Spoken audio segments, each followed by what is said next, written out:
jërëjëf Moustapha ñu ngi leen di jaajëfal di leen dalal jàmm yow ak say natango Ndeye Marième Fatou Abdou ak Boury di am mbégte mun a seq ak ñeen jotaay et à travers vous seq ko mboolem seen peuple sénégalais bi di bég loolu ci entretien bi parce que dañu nekkoon ci dynamique ñu dañuy def une série d'entretiens ak aussi bien avec la presse étrangère qu'avec la presse nationale bi day bokk ci entretien yi ñu jagleel la presse nationale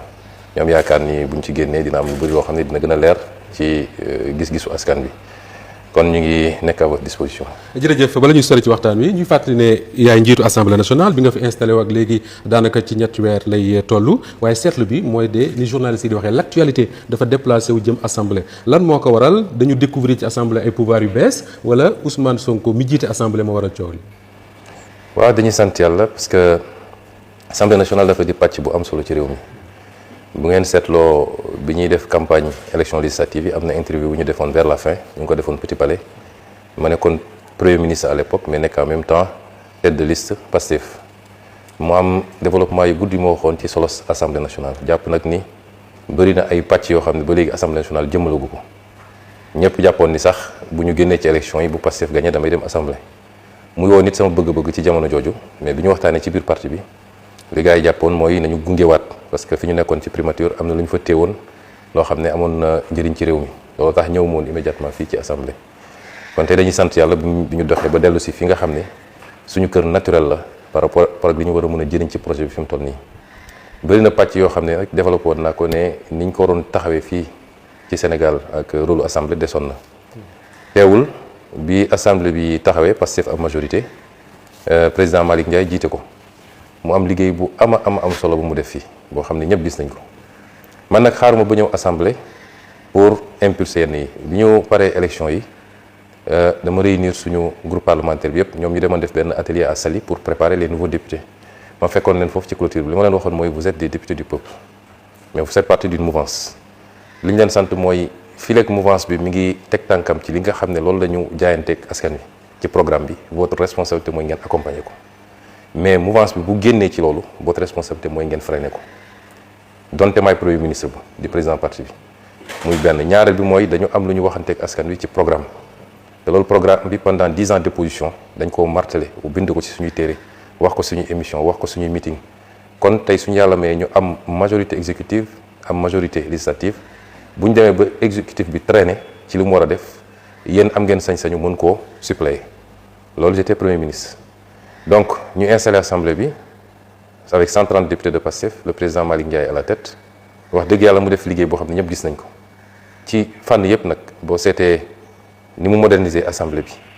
ba tey gis nga saalu plénière yi ni mu mel ak ni ñuy voter vote électronique instauré fi un certain nombre de choses yu amuloon par exemple sur les procédures budgétaires assemblée c'était une zone de non-droit budgétaire c'était le président et le questeur ñooy décaisser ni mu leen neexee ñooy joxe marché yi ni mu leen neexee mu ñëw impulsé fi manuel de procédure créé fi benn direction boo xam ne dafa jagleel boppam presque ci évaluation des politiques publiques ak yeneen yoo xam ne su ma ko doon lim du jeex def fi bilan boo xam ne ci 2 ans yi wax naa ko fii keroog bu doon législature yu passé yëpp def nañu le tiers de ce qu'il a fait on aurait eu une assemblée nationale extraordinaire fi ñu toll nii ñu ko ciy félicité ak ñi mu ci liggéeyal yëpp bi ñu yegsee nag gis nañ ni ànd ak loolu yëpp am na yenn pàcc ci assemblée yoo xam ne xawoon na des à la traîne mais loolu du sama responsabilité man président assemblée nationale lu jëm ci proposition de loi c'est les groupes parlementaires ou les députés pris individuellement dama di président assemblée mais aussi dama bokk ci groupe parlementaire bi parce que député là avant tout député boobu moo ma jox ciru président assemblée nationale may président parti aussi donc loolu waxtaan naa ci ak suñu parti bu baax a baax ba ñu jàpp ni l'un des parents pauvres jusqu'à présent ci li ñu waroon def ci assemblée mooy en termes de proposition d'initiative de la loi des na boo demee fu mel ni France ci l'ensemble des lois yi jaar assemblée nationale aujourd'hui plus de 70% ci député lay jóge c'est l'initiative des parlementaires fii nag moom dafa mel ni député yi du ci bëri dañ daan toog depuis des années di xaar exécutif bi envoyé leen des projets de loi donc loolu bokk na ci li nekkoon li xawoon na faible ci assemblée bokk nañ li xawoon faible aussi mooy le contrôle de l'action gouvernementale parce que assemblée bi def na ñaari at pratiquement initié wul benn commission d'enquête parlementaire ça pose problème yàlla xam na ni y a la matière dans ce pays yooyu député yi biñ ci waxtaanee jël nañu seen responsabilité effectivement am yu bëri yoo xam ne moom ñëw na mottali li fi nekkoon ba tey boo dajalee yooyu yëpp nag effectivement ça remet l'Assemblée au cœur du débat public et de l'action publique te loolu mooy rôle Assemblée nationale kon ñu ngi sant yàlla bi ñu mayee ñu ñëw mottali li fi ne woon et que ça ait pu permettre d'impulser une nouvelle dynamique à l'Assemblée nationale. Monsieur le Président ñu gis ne suñ ko waxul dundin ni cher na ci askan wi démb rek lañ yokk njëgu carburant bi muy lu bees loo xam ne dafa ñëw dolleeku ci kaw góorgóorlu bi yow bi nga nekkee primature am nga ay dogal yu am solo yoo jëloon ndax tey jii gëmoo ne dogal yooyu dafa diisoon ci gouvernement bi moo tax mu dellu ginnaaw wala boog lii dañ ko doon séntu. waaw xam nga jiiteem réew dafa war a am luy laytaay bi mooy am yërmande ci waa réew mi te décision booy jël rek na nga ci njëkk a seet l'intérêt général ou à défaut l'intérêt de la majorité de l'excellente majorité parce que c'est difficile nga am benn décision boo xam ne ça convient à tout le monde réew dafa xaw a doy waar mais lu mel ni nag njëg yi moom gisuma fu ñu naan wàññi nañu ñu ne am nañu mu arrangé wu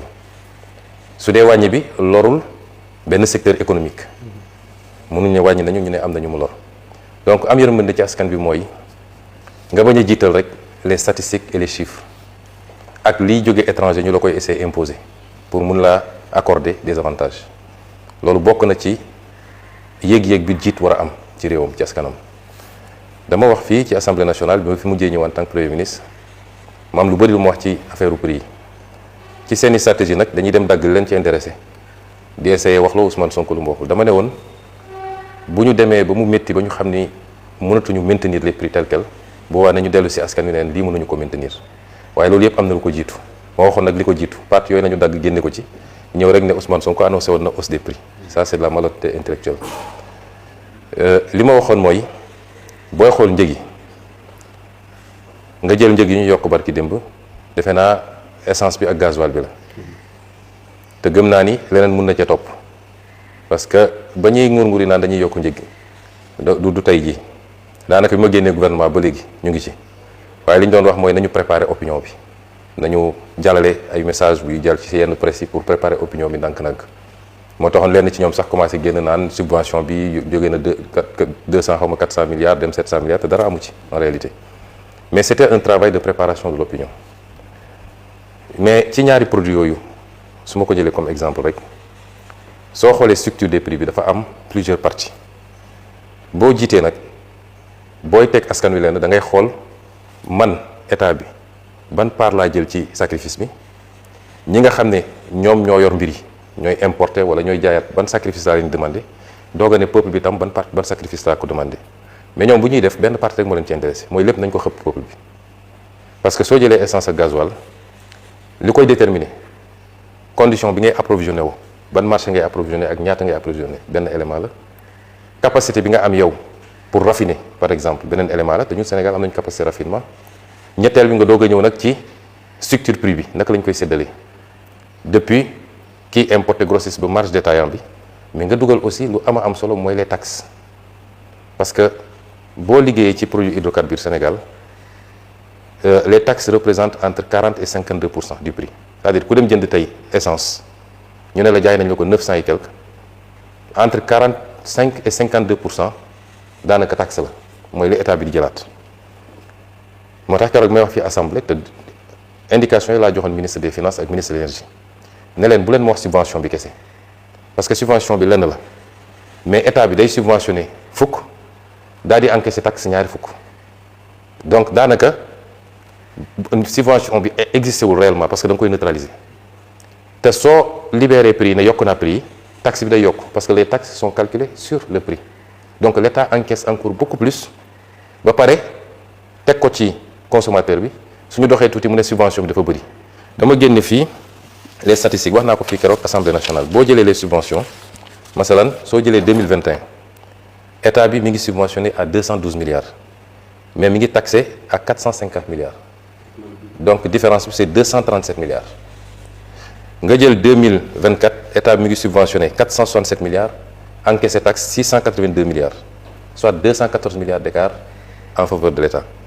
soo jëlee 2025 état bi mi ngi subventionné 380 milliards taxé 765 milliards différence bi di 384 milliards boo ci jël rek double bi pratiquement la ñuy taxé ñaari at la écart bi négatif te boo seetee ñaari at yooyu muy 2023 ak 2024 mun nga ko méngale ak ay années de crise préélectorale donc boo bëggee retoucher les prix li jaadu mooy da nga naan d'accord taxes yi dama koy wàññi y a 4 ou 5 séries de taxes yuy dugg y a la TVA les droits de porte FCIB bi le fonds de soutien à l'énergie ak la taxe spécifique muy 5 taxes yoo dugal ci prix énergie bi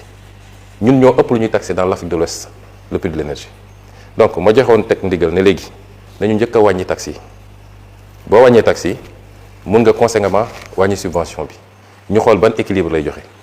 mais ñoom ils ne feront jamais ça te si je n'étais pas parti de la primature parce que man wàññi naa prix essence bi wàññi naa bon ñun bokk gouvernement bi mais sous mon autorité bi may jox instruction le ministre Birame Souleye dama ko ne je ne veux pas de commentaire xam naa ni mun nañu wàññi prix essence bi c'est pas normal dans presque toute la zone UEMOA ñun ñoo ëpp prix wu carburant te pourtant fi ñeneen ñi jëndee la ñuy jëndee à part Niger bi nga xam ne am na carburant ñeneen ñëpp fa ñuy jëndee la ñuy jëndee ñun am nañu raffinerie ñu bëri ci ñoom amuñu raffinerie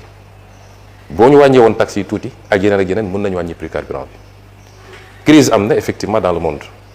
ñun dañu nekkoon déjà en crise financière et budgétaire ndax bor bi ñu fekk fii war koo fay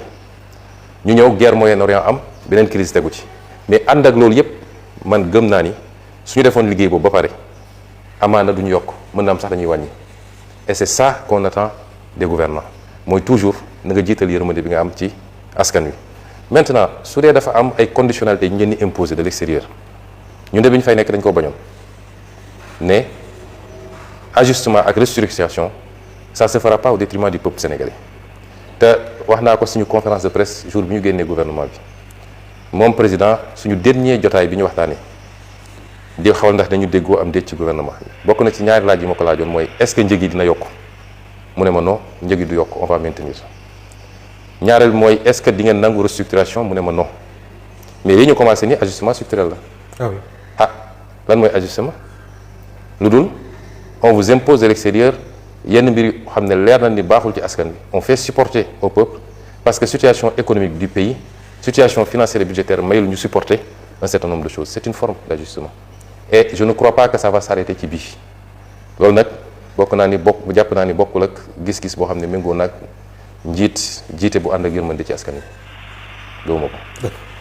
damay ñëw ci nekkinu askan wi bu weesoo njëkk yi ak yenn yi nga xam ne mooy les prix dafa am tamit wàllu dëkkuwaay sonal sénégalais yi rawatina yenn ci ay barab yi nga xam ni arrêté woon nañ les chantiers am lu ñu leen diggoon damay jël benn exemple muy le cas des sénégalais yi nga xam ni le plan d'urbanisme de détail muy PUD phase 1 bi nga xam ni concerné les zones Yeumbeul Nord Malika Tivaouane Peulh dafa amoon benn bataaxal ginnaaw bi la les impactés sollicité woon boo joxe woon ay ndigal ñoo ngi ci mois de mai nga sàkk woon ci ministère des finances et du budget ñu régulariser ñi nga xam ne ñenn ñi seen i cas jot nañ leen recenser par les services de la direction générale des impôts et domaines gannaaw gi itam nga sant yenn ci ay ministres ñu def li nga xam ne mooy topp gi mais dañu gis ni par la suite au mois de juillet boobu yaa ngi nekk premier ministre primature ki la wuutu génnee benn bataaxal boo xam ni dañu lancer une procédure bi nga xam ni dañuy def une main levée par rapport ak suspension de ces chantiers là concerner les mêmes zones même si ça concerne d'autres zones comme BOA Hangar des Pèlerins mais bi ma gën a intéressé mooy bi nga xam ne xëy na sénégalais yi nga xam ne dañu néew doole muy Guédiawaye Yeumbeul Malika Tivaouane Peulh ñu gis ni yenn ci ay impacté man am na ñu ma ci jot a rapproché ñu ne ci PUD boobu noonu muy phase 1 bi gisuñu PUD mais aussi gis nañ ne am nañu tàmbalee liggéey ba ñu jot quitus de main levée mooy ñi nga xam ni dañ leen ràññee soit ay politique lañ wala soit ay boromi doole ay këru liggéeyukaay lañu yor ñoom ba tey mënuñu démarrer seen i chantier est-ce que processus boobu noonu fekkoon na la primature wala bu fekkee ne am na ginnaaw gi yan mesure ngeen ci fas yéene jël en tant que président de l'Assemblée nationale parce que ça yaa ngi tudd mbiru commission d'enquête parlementaire. man mois de juillet lañ def main levée bi juillet 2026 bon j'étais pas à la primature parce que da nga ne boobu yaa ngi primature juillet 2026 j'étais à l'Assemblée je suis venu ici au mois de juin ou mai donc j'étais plus à la primature damay fàttali nii bi ñu ñëwee man maa jël sama responsabilité taxawal ñaari commission benn bi nekk ministère des finances benn bi nekk primature pour ñu saytu lépp lu jëmoon ci li ñu def ci suuf si et loolu dafa àndoon nag ñu aj yenn lotissement yi liggéey bi def nañ ko ni ñu ko war a defee rapport yi génn na malheureusement bi ñu commencé exécuter rapport yi ci la li am ba ñu jóge fa gis naa nag bi ma fa jógee rek dafa mel ni gaa yàkkamte woon nañu commencé di def main levée générale moo tax commission d'enquête parlementaire ñëw parce que li ñu seetlu mooy lotissement yooyu yépp depuis bi ñu koy waajal au niveau des impôts et domaines ak services yi ci intervenir yépp la plupart du temps muy l'urbanisme muy les différents services des impôts et domaines ba ni mu demee CCOD ak ni ñu ko génnee ba commencé séddale amu ci à 90% respecté wul la loi à 90% dafa jalgati la loi loolu nag baax na commission d'enquête parlementaire saisiru ci parax bi ñu gaawantu bi ma fa jógee commencé def ay mainlevée ak di bëgg a séddale mën na bokk ci li justifier ay député ne dañu gaaw def commission d'enquête parlementaire ànd ak nag am na lu ciy lënt ba léegi mooy bi ñu dajalee li ñu war a def commission d'enquête parlementaire yëpp yooyu nga tudd yëpp ci la bokk yoon li mu wax mooy da ngay saisir le ministre de la justice mu wax la est-ce que am na procédure judiciaire yu ci am moom daal nee na lotissement BOA Hangar Pèlerin ak Eogène 1 ak 2 yooyu am na benn procédure bu ci commencé au niveau du pôle judiciaire financier ba daanaka rapport bi pare na xam naa ni lotissement yooyu gars yi tegoon nañ ci bët lool nag te xam naa ne am na enjeu yu ci am mais si c'est des stratégies pour contourner it du tee lañ ci war a def nañ ko def parce que rapport yi heureusement man j'ai tous les rapports xam naa lañ fa def lépp nag on va voir yan mesures lañ fay poser te nag kenn ku ne na xam ni lu yàggul jarul def yenn yi parce que dans tous les cas la ñu diglante woon ak Sénégal yi dañ ko def su dul tout de suite nañ ko def plus tard boo ci génnee boobu yeneen lotissement yëpp nag nee nañu amul procédure bu ci taxaw ce qui fait que les commissions d'enquête vont commencer commission d'enquête yàlla yoon da koo jox ay pouvoirs yu élargi commission d'enquête mën na entendre ñëpp tous les gens qui sont concernés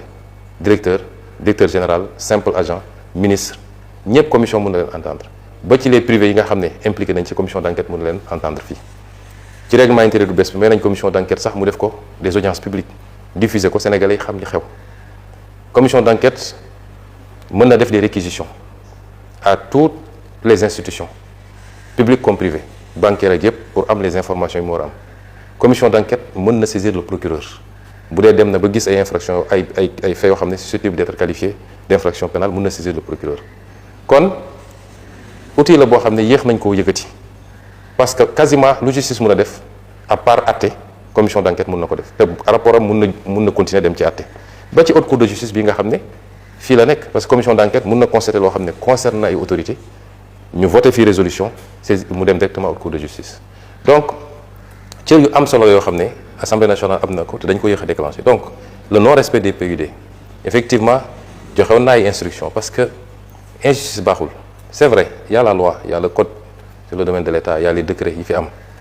mais ñëw fekk ay populations yu nekk fenn depuis très très longtemps peut-être maîtriser wuñu le code comme ñeneen ñi ni ñu ko maîtriser xamuñu les tenants et les aboutissants nga am ay hommes d'affaires yoo xam ne parce que am nañu leurs entrées et leurs sorties wala ngemb ay politiciens ngemb nañ leen wala sax ñuy prête non ay politiciens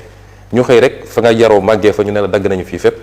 léegi diw am na ci nangami hectare diw am na ci nangami mètre carré yéen ñi fa dëkk gisu leen dara néew ñu ñoo ko moom néew ñu ñoom lañ ko war a jox yëpp mais xanaa kay nga am noo organiser ba am may leen un peu d'espace de respiration léeg-léeg ñu dagg ba aire de jeu sax du am foofu fu ñu mën a defee lieu de culte sax du fa am yooyu dafa war a jeex ci Sénégal bi ñuy bloquer affaire yi loolu bokkoon na ci lu tax soo jëlee Wakam c'est un village traditionnel yàgg nañ joytu ne amuñu sax aire de jeu bu ñu mën a defee benn stade pourtant am nañu équipe bu demoon ba première division joxewoon naa fi instruction pour que li ñu leen bëggoon jox Eogène ñu mën koo jot mais bi ñu demee ba gis ne Eogène am na problème à la fois physique et juridique dafa ne ancienne piste bi am na benn 10 hectares bu fi ne woon ma jox instruction ministre de l'urbanisme ne leen xool leen foofu nu ngeen fay génnee 2 à 3 hectares pour que ñoom ñu mën a am bërëb bu ñu tàggatee yaram kon yooyu il faut que ñu koy intégrer dans la dimension les commissions d'enquête parlementaire ci sujet bi di sujet foncier bi comme tous les autres sujets dañ ci def seen liggéey boobu mat sëkk incha allah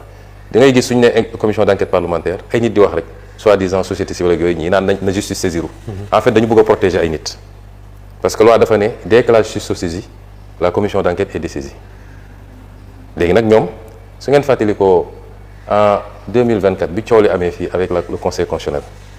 ñii naan corruption am na ñii naan corruption amul assemblée dafa voté résolution fii pour def commission d'enquête parlementaire mais il y avait une plainte boobu moo bloqué lépp kon ñii di wax soi-disant société civile yu demee noonu dafa am ku leen di wax loo am na ay nit ñu bëgg a protéger moo tax ñu naan nañ ko jëlee ci assemblée yóbbu ko justice mi ngi fi boobu ba léegi deful liggéey bi wala saisiruñu ko pour mu def ko wala amul élément yu mu ko defee li nekk ci loxoom it ma ngi fi depuis boobu ba léegi déggaguñu ay conclusions wala des renvois wala non-lieu donc assemblée nationale yoon bi jox compétence justice moo ko jox assemblée nationale ku nekk ak nag réewam ak fi mu yem et c'est pourquoi le travail sera fait pour le foncier pour patrimoine bâti bi nga xam ne dañ ko saaxee nu mu leen neexee bi may nekk fii depuis 2017 laa bind ay questions écrites immeuble boo xam ne askan wee ko moom yoon ne pour nga joxe ko il faut que mu ñëw assemblée nationale ñu voté ab loi ay nit jóg joxe ko nu mu leen neexee immeuble yi ñu wër yëpp dañ ko joxe woon am na yu ñu ci jotee récupéré bi may nekk premier ministre avec SOGEPA yu bëri récupéré nañ ko am na yoo xam ne France noonu la demee ñiy def loolu ils ont violé la loi ba ci li ñu war a def ci wàllu lempo gi parce que yàgg naa wax fii ni ay milliards et milliards ci exonération yoo xam ne warut ak ci yeneen ak yeneen ay remises gracieuses ay autorités di violer la loi di joxe lu leen neex loolu il faut ñu xool ko donc loolu mooy les commissions d'enquête parlementaire donc ci foncier bi comme ci yeneen yi ba ci licence de pêche yi ba ci un étudiant un ordinateur nit ñi jàpp ne dañ ko diriger contre x y ci ngay dégg ñu naan les gens utilisent l'Assemblée nationale pour régler des comptes. Oui. D'accord. Pour régler des comptes il faut que compte am d'abord premier débat bi mooy li ñuy wax compte mooy am na lu nit def am na lu def ba pare kon loolu moo waroon am d'abord ensuite Assemblée nationale constitution ak règlement intérieur nga xam ne loi organique la moo ko ne am nga sañ-sañ ci loolu am nga sañ-sañ ci loolu te ñun protégé wuñ ci kenn nag ku ci bokk Pastef ak ku ci bokk feneen la preuve am na benn ci commission d'enquête parlementaire yi c'est sous notre régime bi ñu koy dugal fii j'étais premier ministre te jàpp naa ne ñu ko dugal parce que opposition la man lañ ci doon viser certainement parce que jàpp nañ ni laale naa ci bi ma ñëwee fii laa ko dugal man maa ko dugal en bureau ñu valider ko majorité accès parce que su majorité ne woon d'accord ma du dem ñun ñoo am majorité tout le bureau 2 opposants ñoo ci nekk li ci des yëpp waa Pastef lañ kon ñun amuñu ci diw Massamba ak Mademba cas bu nga xam ne cas bu suspect la ñu am ci loo xam ne des débuts d'éléments la nañ ci def commission d'enquête parlementaire. Et justement par rapport au bâtiment bi nga xamante ne Boury mi ngi koy wax tout à l'heure bi nga yegsee juste après bi nga nekkee premier ministre bu Sénégal daanaka dogal yi nga jël bokk na ci arrêter tous les chantiers le secteur du BT a été très affecté pendant 2 ans presque le secteur du BTP est à terre est-ce que c'était une décision bien réfléchie xalaat nga ko bu baaxoon. non loolu bloqué wul le secteur du BTP le secteur du BTP loolu bloqué wu ko parce que amul kenn koo xam ne yor nga ay kayit en règle parce que man le travail que j'avais demandé ça a duré quelques mois après la ñu commencé di libérer di joxe les quitus ma joxe instruction waa DGESCOS ne leen ku remplir les critères ma génne benn circulaire ne ku remplir les critères ku ñëw andi papier bu wane ni moom terrain bi te joxuñu ko juróom wala fukk wala ñaar fukki terrain mun ngeen ko defal main levée mu dem liggéey parce que lan mooy problème bi da ngay gis kenn koo xam ne parce que bokkoon nga ci ancien régime bi wala parce que am na loo seq ak diw ñu dagg lotissement fii Wakaam jox la loo xam ne boo ko dajalee mat na 1 hectare ou 2 hectares jox la ci 10 terrains 15 terrains 20 terrains loolu loi da ko interdire suuf si sénégalais yi ñoo ko moom loi dafa ne chaque sénégalais a droit à accéder au foncier yow mii Fatou Abdou mën nga dem impôt et domaine def sa demande déposer dama musuma am terrain Sénégal parce que les lotissements administratifs pour ñu joxe ko li ñu njëkk a vérifier mooy kii ñuy jox est-ce que am na terrain ba pare Ndakaaru amaan na am na Saint-Louis bokkul ak Dakar mais su dee biir Dakar dañ naan est-ce que kii loolu texte la de du man maa ko inventé dañ naan est-ce que kii mosoon nañ ko jox un terrain un bail nga xam ne c'est presque gratuit tu ne payes que les redevances et les droits de bornage bu dee mës na am ñu ne ko déet bàyyil beneen Sénégalais am kon soo defee lotissement am na fi ay hommes politiques du ma tudd tur ñoom rek jox nañ fa loo xam ne mënoon na sédd 20 25 30 Sénégalais ñu jox leen ko loolu ça pose problème man leen donc képp koo xam ne mi ngi ci lotissement bi benn attribution la am vérifier ngeen première attribution la def leen main levée mu dem tabax këram wala mu dem tabax immeuble am su dee opérateur mais les doublons ñi nga xam ne dañ leen joxaat leen léeg-léeg ñu def ko ci turu benn société mun ngeen ko libéral benn yi ci des bloqué leen ko ñu récupérer ko redistribuer ko Sénégalais yi nga xam ne amuñu terrain amuñu kër kon loolu mooy liggéey bi ñu def loolu mënul bloquer le BTP mënul bloquer liggéey bi peut-être que dafa am un ensemble li woo ko BTP moo xuri ñeneen ñi mooy on a hérité d'une situation économique extrêmement délicate le programme avec le FMI est suspendu parce que fii loo fi mënti wax tamit l'essentiel des activités tourne autour de ce que l'État libère État bu amee problème rek ci loolu bokk na ci li ñu war a génne définitivement on peut y revenir mais l'essentiel des activités tourne autour de ce que l'État fait moo tax su État bi sëqatee rek ñeneen ñëpp dañuy soj mais c'est un ensemble de facteurs qui a ralenti le BTP ànd ak nag booy dox biir Dakar di nga gis ni BTP mi ngi continuer man de fi ma dëkk cité Kër Gorgui ma fa delluwaatee commencé circuler li may gis yëpp dama naan lii ci 2 ans yi la fi jot ay R+10 ak R+13 rek laay gis donc loolu mënul bloquer durablement le secteur du BTP et si c'était à refaire on le referait parce que dafa am loo xam ne faire l'État sur le passif la mais ensuite poser des actes pour que plus jamais loolu amati parce que au-delà de ces aspects-là mais le foncier est une bombe sociale soo demee tribunal l'essentiel li ëpp ci contentieux yi ci foncier bi la li ëpp ci contentieux foncier bi la et c'est une bombe à retardement gis nañu fii en 2023 mais ay xeex yu métti am na ci foncier bi ba bakkan rot ci fii à Ngor ci benn morceau de terrain man bi ma egsee en tant que premier ministre j'ai dit restituer ce terrain là à la communauté de Ngor puisque école lañ fa bëgg a def collège et on trouve un autre local un autre lieu pour la gendarmerie il y a beaucoup de conflits fonciers yoo xam ne on aurait pu les désactiver bu ñu respecté woon juste la réglementation donc il fallait vider le passif mais il fallait faire de sorte que loolu dootul amati Sénégal et c'est important et si vous avez vu ce qui s'est passé à Mbour 4 Ville Nouvelle Bande des Filao Guédiawaye bi les lotissements de Dakar le littoral bi ça fait partie dina bokk ci commission d'enquête parlementaire yi littoral bi gis nga am na benn zone bu nekk fii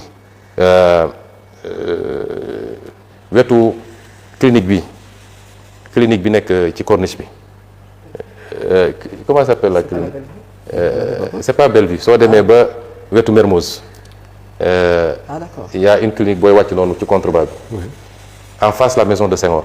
ok vous allez voir benn bayal bu mag bu nekk foofu je l'ai fait bloquer parce que dañ ko tongtonge et moi j'ai considéré que loolu il faut restituer ça aux Sénégalais ils ont besoin les Dakarois ont besoin d'avoir des espaces il faut que ñu aménager ko mu doon un espace récréatif conditions yi ñu ko tongtonge respecté wuñu la loi à la base da ngay gis ku ñu defal titre foncier directement bàyyi titre foncier alors que tegagul une brique pour nga remonter ba gis ban CCOD moo ko def ça c'est quelquefois très difficile yu mel noonu bëri na ci et si c'est à refaire je le referai 1000 fois parce que réew dafa war a dox ci ñaar benn bi mooy ñu respecter les lois qu'on a votées ñaareel bi mooy lu ñuy def nañu xam ne nous sommes 17 millions de Sénégalais accaparement ak i moom ñenn ñi parce que jege nga kilifa politique wala sax prête non kilifa politique nga ñoom ñooy jël lépp wër nag di ko jaayaat da ngay gis ku ñu jox gratuitement nga bàyyi mu am ay rabatteur ñu génneel ko léegi mu jaay à 70 millions 100 millions boo ci defee 10 terrains am nga pratiquement 1 milliard et ça pose problème. et dañu ñëw ci fonds politique ou fonds spéciaux ça occupe le débat depuis ay weer wala sax ay at a ngi nii parce que Ousmane Sonko opposant ci benn déclaration wax na ci fonds politique dafa xaram benn nit waru ko jëfandikoo ba jël exemple jaaykatu gerte caaf bi nga xam ne dërëmam ak ñaar dërëmam moom la ñu dajale mu nekk fonds politique et spéciaux Ousmane Sonko bi mu nekkee premier ministre ci ab déclaration aussi ñëw nga ci fonds politique yooyu nga xam ne yenn saa yi am tuuma yu jóge ci nit ñi dem ci yow que dem sax ba ne xëy na bu ñu tuddee yenn somme yi jëmale ko ci yow daa dem ba kalame leen ak yoon bi ci mujj mooy dernière fois bi nga xam ne ci nga nekkoon premier ministre bi ñuy def question d'actualité à l'Assemblée nationale nga ñëw ci lim bi nga am ci wàllu ko fonds yooyu nga xam ne moom lañ la jagleel mu toll ci 1 milliard 770 millions de francs CFA ndax yow yaay premier ministre bu Sénégal bu njëkk a am fonds politique ak ndax primature dana ko jagleel fonds politique yooyu wala ay fonds politiques ou spéciaux yi dafay jóge ci li ñu jagleel présidence de la République. jërëjëf je crois que laaj bu am solo la et nous allons livrer un exercice de vérité parce que dafa am loo xam ne askan wee ko moom Sénégal dafa am nu ñu bindoo boo waxee rek ñu ne non du homme d'état warul génne li warul génne la dafa am ñaari principe yu am solo mooy alal gi moomu ma ko président moomu ko député yi moomuñu ko sëñ Moustapha moomu ko alalu askanu Sénégal la dama fàttali keroog ci màggal gi benn wax bu sëñ Cheikh Gaynde Fatma waxoon ni nit ñi da ngay jël ci ñoom li ñu mën mais dugal ko fi ñu xam loolu transparence weesu loolu et c'est ça le budget de l'État le budget de l'État ci Sénégal yi la ñuy jëlee seen l'impôt loolu il faut Sénégalais yëpp xam ko c'est-à-dire Sénégalais ñenn ci ñun ñàkk a xam état moo tax dañu jàpp ni buur moom moo tax dama naan toujours suñu sociologue yi am nañu liggéey terme buur dañ ko fi war a bannir parce que un président n'est pas un buur buur du dem élection buur du daggaan kàddu askan wi buur dooleem lay am jël toog fi ba kenn ëpp ko doole jëlee ko fi donc ñun république la ñu nekk dañuy fay l'impôt assemblée nationale mooy consentir l'impôt dafa am le consentement de l'impôt et le consentement à l'impôt ñaar yu bokkul assemblée mooy consentir l'impôt consentement de l'impôt assemblée la mooy chaque année ñu woote ne autorisé nañ gouvernement mu lever tant ci impôt impôt yi taxe indirecte lii la taxe spécifique lii la taxe directe yi lii la impôt foncier lii la ba ci jaaykatu caaf bi nga wax noonu nga xam ne bu jaayee ba ngoon am 1500 dugg jënd ceeb suukar pour dem sombil waa këram laaj nañ ko ci TVA te xamu ko xale bi étudiant bi dem jëndi carte crédit 1000 francs pour recharger laaj nañ ko ci TVA te xamu ko te li ëpp ci impôt bi mooy li ñuy wax l'impôt indolore parce que c'est un impôt indirect mooy TVA les impôts directs suñu la andilee kayit ne la da nga war a fay tant impôt foncier di nga ko yëg wala suñu la daggalee ci sa bulletin de salaire yéen ñëpp salaire yi ngeen di nga ko yëg mais am na impôt boo xam bis bu ne nga fay ko te yëgoo ko te 80% presque suñu impôt ci loolu lay jóge kooku amul ko ci mucc yelwaankat bi sax mucc ci ndax bu yelwaanee ba ngoon su duggee jënd dara day fay l'impôt kon premier bi mooy laaj nit ñi li ñu mën mais dugal ko fi nit ñi xam loolu mooy transparence ñaareel bi mooy notion homme d'état ou femme d'état barki dem damay déglu benn vidéo bu sëñ Cheikh Tidiane Sy doon wax ne léeg-léeg dañuy wax ni waxu biir néeg waxu biir kenn du ko yóbbu ci penc ba mu ne waaw ndokk ci bu mu dul mbirum penc mi mbir mu concerne penc mi yëpp lu concerne penc mi yëpp il faut ñu teg ko ci penc mi kon da nga laaj ci mbirum fonds spéciaux je crois que suñu jógee fii lu bëri dina leer ci chronologie bi nga laaj da nga laaj ndax damay wax d'abord fonds spéciaux fan la jógee ci suñu programme ñun suñu programme bi ñu duggee politique 2014 dañu commencé wax ci li jëm ci Sénégalais dañu doon wax caisse noire oui caisse noire li tax ñu ko wax caisse noire mooy nu kenn amul visibilité c'est noir dafa lëndëm fonds spéciaux li tax ñu naan caisse noire mooy yoon moo ne kenn du ko contrôler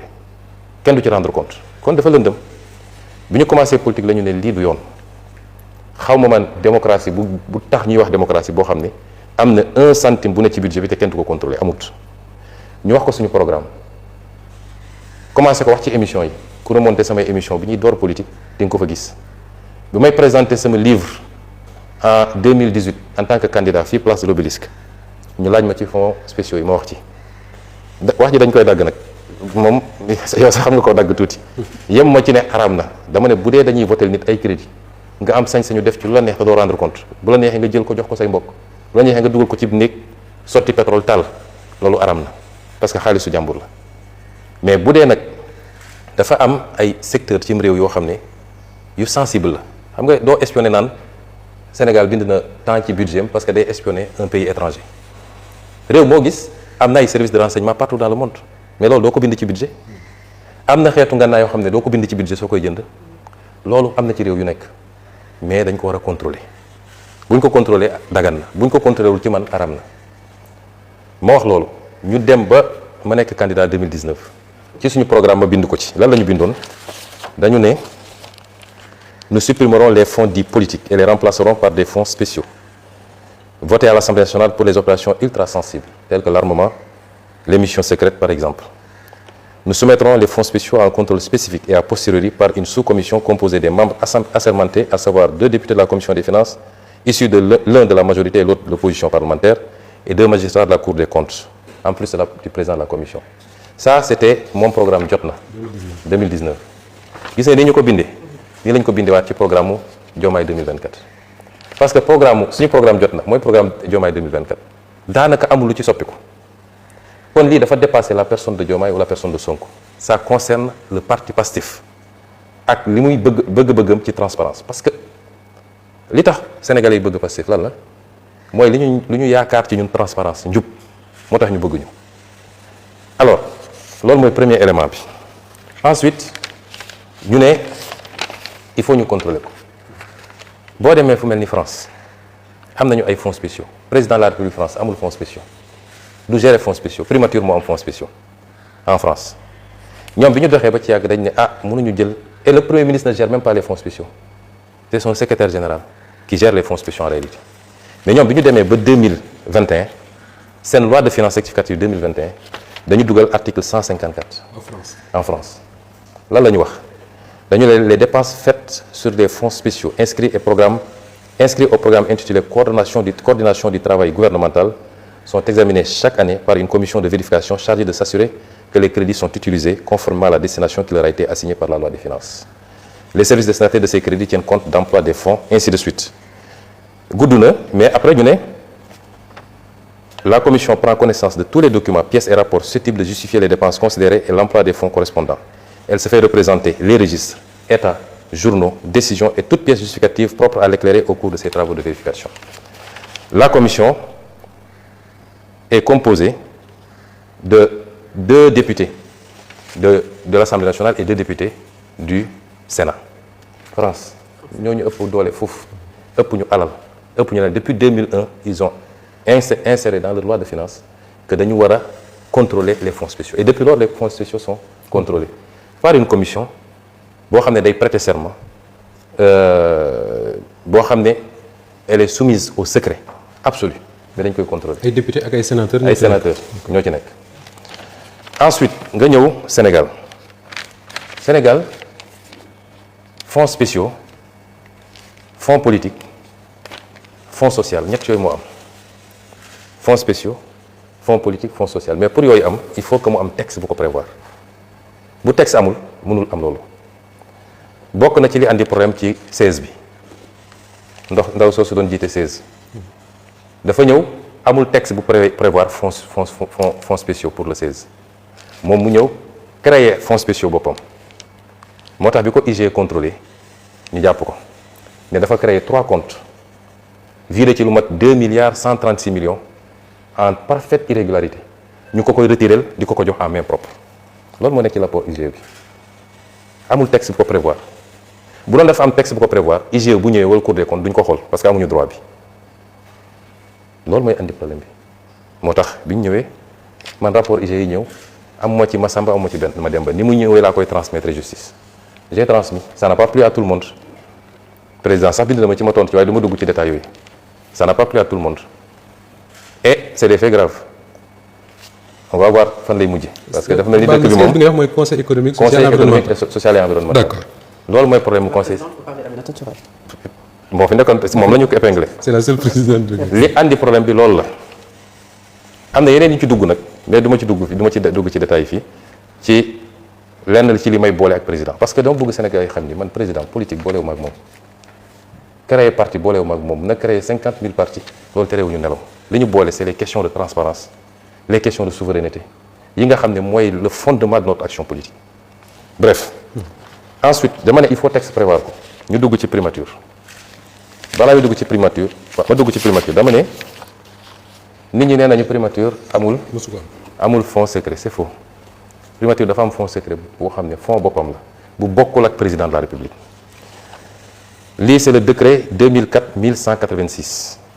portant création et fixant les règles d'organisation de fonctionnement du programme de gestion de la paix en Casamance. C'est un décret de 2004 Abdoulaye Wade moo ko signé woon. C'est important ma wax ko parce que comme ils sont toujours de mauvaise foi bu ñu nee règles d'organisation et de fonctionnement du programme de gestion de la paix en Casamance rek ñu ne gis ngeen affaire u Casamance def dafa créer fonds man mosuma créer fonds 2004 la ko Abdoulaye Wade jël décret bi mi ngi nii je vais vous donner le décret après parce que lii dafa war a public. lii du secret c'est un décret signé contresigné et publié au journal officiel. lan la décret bi wax il est créé au niveau de la primature un programme dénommé programme de gestion de la paix en Casamance. Le programme placé sous l'autorité du Premier ministre est dirigé par le chef du service de l'administration générale et de l'équipement de la primature. Pour la mise en œuvre de ces activités, le programme dispose des ressources publiques de l'État sous forme de crédits inscrits au budget de l'État. Il est institué une procédure spéciale de mobilisation des crédits du budget de l'État destinés au fonctionnement et aux activités opérationnelles du programme. Les fonds correspondants sont versés dans un compte bancaire ouvert auprès d'un établissement bancaire de la place sur la base d'une demande du responsable du programme adressé au ministre chargé des Finances. ñu teg ci nag te fii mooy problème bi par dérogation aux dispositions du décret numéro 2003-101 du 13 mars 2003 portant règlement général de la comptabilité publique, les dépenses prévues pour le fonctionnement et les activités opérationnelles du programme ne sont pas justifiées en raison des nécessités de défense liées à ces opérations. lii foo dégg ñu ne fonds spécial war na am décret bi ku amul décret bi loo def yaa ngi koy def en violation de la loi donc ñi taxaw ñëpp ne primature amuñu fonds xam nga mag war naa moytu di wax lu mu xamul xam naa nag ay nit a leen di manipuler di leen informer mais il y a un fonds secret à la primature boo xam ne c'est prévu par un texte un décret signé par Abdoulaye Wade contresigné par Macky Sall en 2004 donc primature am na fonds mu des nag fonds yooyu naka lañ ko gérer dinaa leen jox tous les détails aujourd'hui parce que transparence sañu wax nekk ci télé rajo yi di wax dégg naa sax barki démb kuy wax naan ay waxu kumpa ak yooyu foo dégg ku la wax loolu rek mbuxum la ñu bëgg ay mbuxumkat lañu kumpa tekkiwul ni dañ lay jox alalu réew mi nga pasare ko jox ko ku la neex ak nu mu la neexee loolu bokkul ci kumpa alors ñu ne léegi ni mu amee primature la amee présidence de la République lan mooy fonds la présidence de la République a un fonds de 7 milliards 956 millions te la ñuy nëbb Sénégal dañ ko war a xam 7 milliards 956 millions 296 mille 2024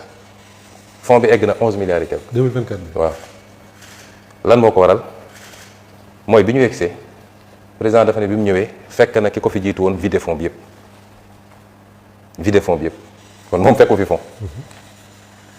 lu mel noonu am na primature te dinaa ci ñëw loolu tax li assemblée nationale proposé am solo bañ yu mel nii amati mooy nañu xam fonds bi fan la dugg donte une commission restreinte et secrète qui prête serment moo koy vérifier mais ñu bañ a may nit ñu ne jox nañ la 7 milliards wala 3 milliards wala 2 milliards nga mën koo vider nu mu la neexee yow dem politiquer ko wala jëndi say immeuble looy demee noonu loolu moo tax li ñu proposé am solo ñu ne 2024 bi ñu ñëwee ne nañ fekkuñu fi dara te foog président am ay fonds ma préciser aussi que ñun waxuñu fonds warul am dafa war a am dama gëm sax dañ ko war a yokk mais na transparent rek ñaar yooyu bokkul fonds bi dafa war a am muy fonds sociaux yi muy fonds à vocation sociale muy les fonds secrets parce que ma jox la ay misaal yu ndaw les autorités sont saisies régulièrement mais naa ci dellu si après ci ay cas sociaux yoo xam ne mën na laaj intervention am na nu ñu ko mën a organiser nag ba doon affaire président de la République wala affaire premier ministre parce qu'on a un ministère dédié en réalité et c'est pourquoi ma préciser ko aussi cette loi qui a été proposée sur les fonds sociaux il y a une deuxième loi qui est sur ma table dama bañoon embouteillage am boobu c'est sur bi ñu proposé pour les fonds secrets am na une deuxième loi pour les fonds spéciaux les fonds sociaux du moins am na une deuxième proposition boo xam ne certainement d'ici semaine prochaine bureau assemblée nationale dina ko examiner donc présidence am na ay fonds primature am ay fonds mën naa la jox les fonds de la primature 2012 ba tey ji ñu ne amul woon 2012 il y a eu 2 milliards 960 millions sur l'année 2013 1 milliard 930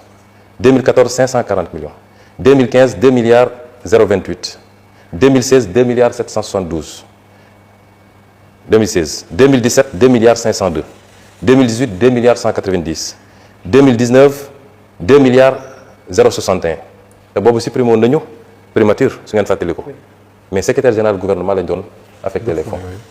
te dina am beneen incongruité bu muy andi 2020 foofu la am lu bizarre parce que 2020 daanaka egg nañu 5 milliards 745 millions 2020 2021 1 milliard 450 2022 1 milliard 225 2023 1 milliard 122 2024 man li ma concerné c'est 1 milliard 150 millions mais dama ñëw sama DAGE bi ñëw ne ma fekk fa ab DAGE ma ne gars yi utal leen ma DAGE bu jub bu gëm yàlla may ut ba am koo xam ne am naa yaakaar ci moom ma andi ko nommé ko ñu toog tuuti mu ñëw gis ma ne ma y a un problème ma ne quoi mu ne ma entre mars et avril ils ont pompé plus de 3 milliards ci compte fonds spéciaux primature bi. mars avril boobu ñu ngi ci jëm ci période électorale. juste avant. Oui. Et juste après. juste après. ma ne ko woowal DAGE bi fi ne woon nga laaj ko mu woo ko DAGE bi ne ko demandez à votre actuel ministre des finances muy Cheikh Diba ma jël sama téléphone woo Cheikh Diba ne ko lii gis naa ni pompé nañ lu mat 3 milliards et quelque te loolu ëpp na dotation compte bi sax bi ñu laajee waa ji nee na ñu laaj la yow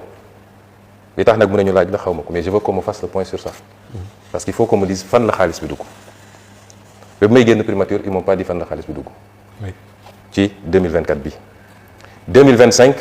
on a 2 milliards 090 millions et enfin 2026 1 milliard 870 millions léegi ñu wax ni Sonko dafa def ba demander rallonge. Je vais vous dire ce qui s'est passé. Après je vais vous dire comment j'ai géré ce fonds centime par centime donte fonds bi li ma leen wax aw ma obligation justifier ko liiral naa leen mais bi ñu toogee fin 2025 on s'est rendu compte qu'il y a des problèmes qu'il fallait régler parce que man j'ai jamais pris 1 franc de ce compte ni pour moi ni pour mon parti ni pour ma famille ni pour mes amis musuma laal compte bi musuma DAGE bi mu ñëwee dama ko njëkk ne compte bi réclamé naa teg si ministre des finances envoyé na ma la justification le décret yow sa bopp andi nga ma décret waaye bu amul contrôle nit ñi am na contrôle yàlla parce que c'est l'argent des Sénégalais. Première règle, ne me remets jamais de l'argent. Je ne toucherai jamais de l'argent, moi. Parce que compte yëpp ni ñu ko doon fonctionner mooy premier ministre yi fa ne wala président assemblée fii fonds sociaux la am amul ay fonds secrets dañuy yëkkati un montant chaque mois jox ko moom nag mu xool nu mu koy kii su soxlaatee ne jox leen ma ne ko je ne toucherai jamais 1 franc bul mës a ñëw ne ma 10 millions ngi nii wala 20 millions ci sac teel lu ñu war a def na am traçabilité ba ci les dépenses sociales dama ko ne bul mus a jox xaalis nit bu dee ordonnance na andi ordonnance bi nga yónnee ñu dem jëndi ko pharmacie bu dee ku feebar tëdd hôpital nañ la andil facture bi nga dem fay directement ci hôpital wala ci clinique ba bu dee ku ñu war a génne ci loyam na la agence bi envoyé nañ la andil commandement agence bi nga dem fay parce que nous sommes tous sénégalais. nit mun na créer dossier médical fekk dara jotu ko nit mun na feebar sax nga jox ko xaalis liquide mu dem régler ko leneen continuer ak feebaram ma instaurer des lois bi ñu demee ba fin mi 2025 ñu gis ni y a des gaps ma bind ma ne le secrétaire général du gouvernement ma ne ko bindal le ministre des finances nga ne ko dañoo soxla ñu yokkal ñu parce que y a des urgences les urgences c'est quoi la primature est confrontée à un certain nombre de dépenses dont la prise en charge nécessite inscription dans la prochaine loi de finances rectificative. Ces dépenses doivent couvrir 940 560 000 destinés à l'acquisition de véhicules auprès de l'Office national de recouvrement des avoirs. Parce que dama toog bi ma ñëwee primature ba bi ma fay jóge daanaka jënd may oto ñun ay épave lañ fa fekk ay oto yu màgget parce que bi ñu supprimer primature tout le patrimoine de la primature dañ ko tasaare woon man bi ma ñëwee affaires étrangères ñoo ma jox oto bi ma doon circuler sama waa sécurité damay génn ak ñoom di dem Touba wala dem fi ñu paan ci autoroute de la Touba bi ñu wax ma leen du ma jënd oto parce que la situation du pays ne le permet pas ma toog ñu ne ma ONRAC l'Office national de recouvrement des avoirs criminels am na ay oto yu ñu saisir yu bëri yu bees tàq dañ koy jaay te oto bi ci nekk presque moitié prix lañ koy jaayee ma ne loolu c'est intéressant mais si yàgg ma ne dage man daal xaalis biens yi ñu nangu ci ay nit dama ko xaw a seexlu mu dellu si ne ma yow ñun bu ñu ko jëndul keneen na koy jënd rek ma def calcul bu gàtt ma ne bien bi su ma ko jëndee permettre naa état am ay véhicules mais xaalis bi delloo naa ko ci état parce que ONRAC bu ko jëlee trésor public la koy delloo muy un montant de 940 millions pour 27 véhicules neufs des 4x4 mun naa la génneel cotation auto bu nekk mi ngi nii boo xam ne ONRAC moo ko def ma ne léegi passer par les procédures ba ñu am li ñu war a am yépp ils sont passés par les procédures ñu am délibération conseil d'administration ONRAC bi ñu notifié ñu ko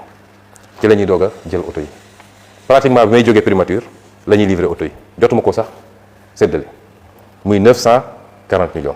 Ensuite 87 millions pour la couverture budgétaire du marché relatif à l'évaluation et l'audit technique et financier du programme décennal de gestion des inondations. 100 millions liés à la prise en charge des activités du comité de commémoration du massacre des tirailleurs sénégalais de Thiaroye 44. Et enfin 300 millions destinés aux travaux de remise aux normes du building administratif dans le cadre des dépenses liées au dédouanement et à l'installation de certains équipements.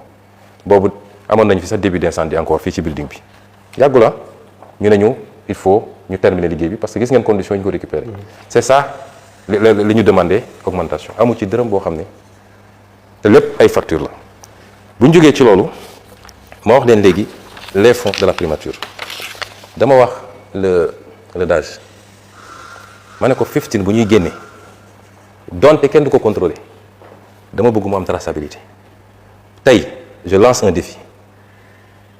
dégg naa ay waa société civile ne on demande ñu wax ñu rendre public fonds wu primature pourquoi commencé wuñ ci présidence de la république xam nga mauvaise foi weesuwul loolu Sénégal nit ñi doy nañu waar jiitaluñu yàlla ci leen dañuy cibler benn nit bëgguñu ko parce que man awma affaire ak ñoom en réalité man fricoté wu ma ak ñoom jëflante ma ak ñoom parce que dama nekk ci sama siège ñu nekk seen siège am ñoo xam ne mosuñoo dem ne peuple bi faites-moi confiance confiez-moi le pays mais jàpp nañ ni ku toog ñoom ñoo war a diriger ñoom ñoo la wax naka ngay yore réew mi loolu nag ce sera pas avec Ousmane Sonko loolu tax nga gis seen il ne me supporte pas mais tant mieux mais ku naan kay tu veux la transparence sur les fonds commencez par le plus gros fonds et je lance un défi ici nañu teg disposition bi ne les fonds ne sont soumis à aucune justification nañ ko lever ñu jël les 10 dernières années les fonds de la présidence les fonds de la primature ñu ñëw ñu andi IGE wala Cour des comptes mu càmbar ko je serai le seul à justifier chaque centime fan la dugg dégg ngeen fii ñu bëri bi ñu leen ne fan nga jëlee xaalis dañ ne dama doon gérer ay fonds gérer fonds taxul nga am xaalis parce que fonds bi donte ne nañ duñ ko contrôler mais dafa am lu ko jublu woon mooy na dellu ci njëriñu askan bi c'est pas pour nga dugal ko sa poche wala nga may ko say mbokk wala nga dem defee ko politique donc je lance un défi na ko peuple bi demander exiger ko ñu ubbi un audit des fonds muy fonds politique muy fonds social fonds secret wala fonds spéciaux muy les fonds politiques lépp ñu audité ko man Ousmane Sonko du am fukki dërëm boo xam du ma justifier fan la dugg avec pièce à l'appui. Donc loolu je tenais à le dire maintenant c'est une opportunité ma wax ko fii peuple sénégalais moo war a réclamer parce que débat bi day am ñoo xam ne dafa mel ni ñoom moom Sénégal quelques membres de la société civile quelques politiques la question elle est très simple peuple sénégalais est-ce que bëgg na ñu continuer di jox ay nit xaalis boo xam ne kenn du ko justifier wala bëgg ko moom président de la république moo taxaw fii ne dañu war a contrôler les fonds secrets tey muy ñëw di invoquer ay c'est du domaine du règlement ay on va me priver de ceci déedéet bu dee transparence rek moo ko tax a jóg la loi bi député yi dugal fii dañu ne fonds bi warul financer activité politique warul financer enrichissement personnel li tax fonds bi jóg nañ ko yemale ci loolu loolu kan la mën a gêner tout le monde devait applaudir ma daaneel nag ci benn jeunesse bu ndaw parce que dañ naan dafa dem ba jógee primature doog a wax affaire fonds yi fii fekk naa fi des fonds sociaux qu'on est en train d'encadrer que El Malick Ndiaye avait déjà encadré parce que bu njëkk bi weer wu ne dañ doon génnee ci liñ ma expliqué fii 40 millions yi ñuy teg ci loxo président assemblée nationale pour boppam ak 25 millions yoo xam ne pour mu jàppale cabinet biñ El Malick mu ñëw def ko dindi delloo fonds yi ci trésor su ay demande amee ñu xool ko suñu validé ñu jaar ci procédure yi joxe kon man d'abord xaaruma ba jógee fa bi ñu toogee rek j'ai dit au président am na engagement yu ñu jël il faut ñu respecter ko am na ci yoo xam ne nag parce que suñu engagement yëpp dañu ne ci tel nombre d'années lañ koy def par exemple les fonds spéciaux dañu ne woon dans les 3 premières années dinañu changer dinañu encadrer les fonds spéciaux mu ngi ci programme am ma ne ko yii il faut ñu respecter ko mais kilifa boo nekkee ak moom da nga koy may tuuti temps ma toog di observer demul j'ai relancé une fois toog jàpp sama ñàmbur ba mois de septembre 2025 Guy Marius Sagna déposé fii un projet une proposition pour l'encadrement des fonds spéciaux mu yëgal ma ko en tant que président du parti moo ko ne ko Guy tegal ci suuf am na lu may nekk man mii parce que su ma sañoon exécutif mooy porté affaire bi parce que engagement exécutif la mu ne ma d'accord naa la ko ma dem gis président fekk ko bureau ma ne ko président député yi déposé ñu ngi bëgg a déposer benn proposition de loi mais soo amee dina ñaaw lool parce que yow yaa jël engagement bi sa programme la ne donte sa programme ñun ñëpp la engagé kon su ma sañoon mooy nga kii mu ne ma oui mais pourquoi ils veulent faire ça nangam ma ne ko d'accord ñu toog tuuti man ma dem toog dajale ay kàngam ñoo xam ne seen xam-xam dafa màcc yi ñu remonté def benchmarking xool li xew ci yeneen réew yi yemuñu ci loolu ñu xool li xewoon fii parce que président Mamadou Dia su ma la génne woon texte bi président Mamadou Dia voté la woon ci affaire fonds spéciaux moom rek la woon na yëpp après lañ ko yàqaat ñu defar suñuy texte ma ñëw parce que constitution moo ne l'initiative de la loi appartient au président au premier ministre et à l'assemblée donc premier ministre am na initiative de la loi ci noonu laa jàllale woon la loi sur les questions d'homosexualité affaire ñaari tur yi ma defar sama projet de loi jox ko secrétaire général du gouvernement ne ko programmer ko ci conseil des ministres bi di ñëw le mardi soir président bi mu jotee programme bi mu woo ma ne ma pourquoi nga bëgg a jàllale une loi sur les fonds spéciaux ma ne ko mais parce que dañ ko war a jàllale ñoo ko diggoon Sénégalais yi mu ne ma non il faut qu'on en parle le lendemain on s'est vu avant le conseil des ministres mu expliqué ma ne ko d'accord man bëgguma xëccoog yow je retire mais il faut ñu jàllale loi bi ça c'était au mois de mars je crois ñu toog ba avril dégguma ba dara bougé ma defaat sama projet de loi dugalaat ko cette fois-ci bi ñu xëy le matin parce que conseil des ministres il y a le pré-conseil avant le conseil bi ñu ñëwee pré-conseil mu gis affaire bi waaw ñu posé débat bi il y avait le secrétaire général du gouvernement Boubacar Camara li ma wax dafa am seede am son directeur de cabinet am le secrétaire général de la présidence de la République am le ministre d'État Aminou Lo ñu toog mu ne oui mais pourquoi et cetera ma ne ko c'est un engagement il faut que ñu jàllale ko mu mer ci loolu nag je vais pas entrer dans les détails de li mu wax mais neexu ko ma ne ko mais sëñ bi yow man je comprends pas en quoi ça peut gêner man suñu la joxee fonds politique bu 100 milliards sax c'est pas mon problème mais nañ ko encadrer ba ñu xam 100 milliards yi fan la dugg je ne vois pas pourquoi nga ciy mer boobu j'étais premier ministre mu ne non il retire ça parce que c'est lui qui arrête le programme malheureusement l'ordre du jour du conseil des ministres donte man am naa droit am projet de loi mais moom mooy arrêter l'ordre du jour mu retiré ko j'ai dit y a pas de problème et du ma ci doon wax naruma ci woon wax moom bu demuloon télé ci interview boobu defe naa yaa nga fa woon moo njëkk a wax ci fonds politique yi ne way ñoo waxoon lii mais mënatul ne parce que dugg na fii génn na fii ma ne man comme moom ubbi na débat bi dinaa ci wax ci laa ñëw fii assemblée nationale wax ci. muy si dàq. bi ma ci waxee ba ñibbi laa dem sama soxna takkal bagage yi parce que ngoon guddi du ma fekk te effectivement ci la ñu ma convoqué pale dàq ma c'est pour ramener les choses man jotewuma ak président ay affaire politique parce que man politique amul ku ma ci ragal fii Sénégal maa ngi sant yàlla. D'accord. Mais c'est des questions de transparence, des questions de gouvernance, de bonne gouvernance, des questions liées à la souveraineté sur nos ressources yu mel noonu mooy suñu problème. D'accord. Alors yaa ngi wax ci fonds bi ak lu mu war a def or dama dégg sax bi nga lire le décret signé par le président Wade contresigné par le premier ministre Macky Sall xaw ma mën maa comprendre mais on parle d'un programme spécial pour la Casamance. lan moo tax ñu bëgg ko tuddee maintenant des fonds politiques nga mën ko utiliser jox di ci def leneen lu bokkul ak li nga xam ne moom la ñu wax ci décret bi. Non li ñu ci def yëpp day am lien avec ça. D'accord. Parce qu'aujourd'hui, dans les missions qu'on fait, dans le travail qu'on fait, on a besoin d'outils pour travailler. On a besoin de moyens pour travailler. am na yoo xam ne nécessité la yoo xam ne mën nga ko soxla pour liggéey li nga war a liggéey donc mais comme les fonds ne sont soumis à aucune justification foofu la amee solo. tey suñu installé woon la commission bi ñu bëgg fii ne léegi dañuy justifier problème dootul amati. et dans la loi on a dit le président ne gère plus les fonds il fait un décret de répartition encore que li ma demandé wu ma ko ci fonds boobu je t'ai dit qu'à la primature on a 3 fonds on a le fonds d'aide le fonds de secours et les aides et secours ces 3 fonds quand on dote vous voyez là quand on dote les lignes le fonds d'aide le fonds de sécurité et aide et secours boo leen boolee 270 millions 2 milliards 100 et 540 millions mooy les 2 milliards 900 donc c'est 3 types de fonds donc li ñuy demandé dañ koy dugal fii wala fële dans l'un de ces fonds mais moi je me suis toujours évertué à ce que chaque centime soit justifié. D'accord. léegi li gën a jaaxal nit ñi mooy ci benn période yaa ngi doon tëkku képp koo xam ne dafa wax ne da nga am fond te gis nañ ne si mujjantal ga yow ci sa bopp yaa ko révélé ndax loolu dafa amoon stratégie la dafa am ñu ne il a 7 milliards de fonds ma tëkku ne ku fi waxaat ni am naa 7 milliards de fonds ñu digale ko parce que xam nga c'est un moyen peut-être dañoo jaawale woon sama fonds ak fonds présidence de la République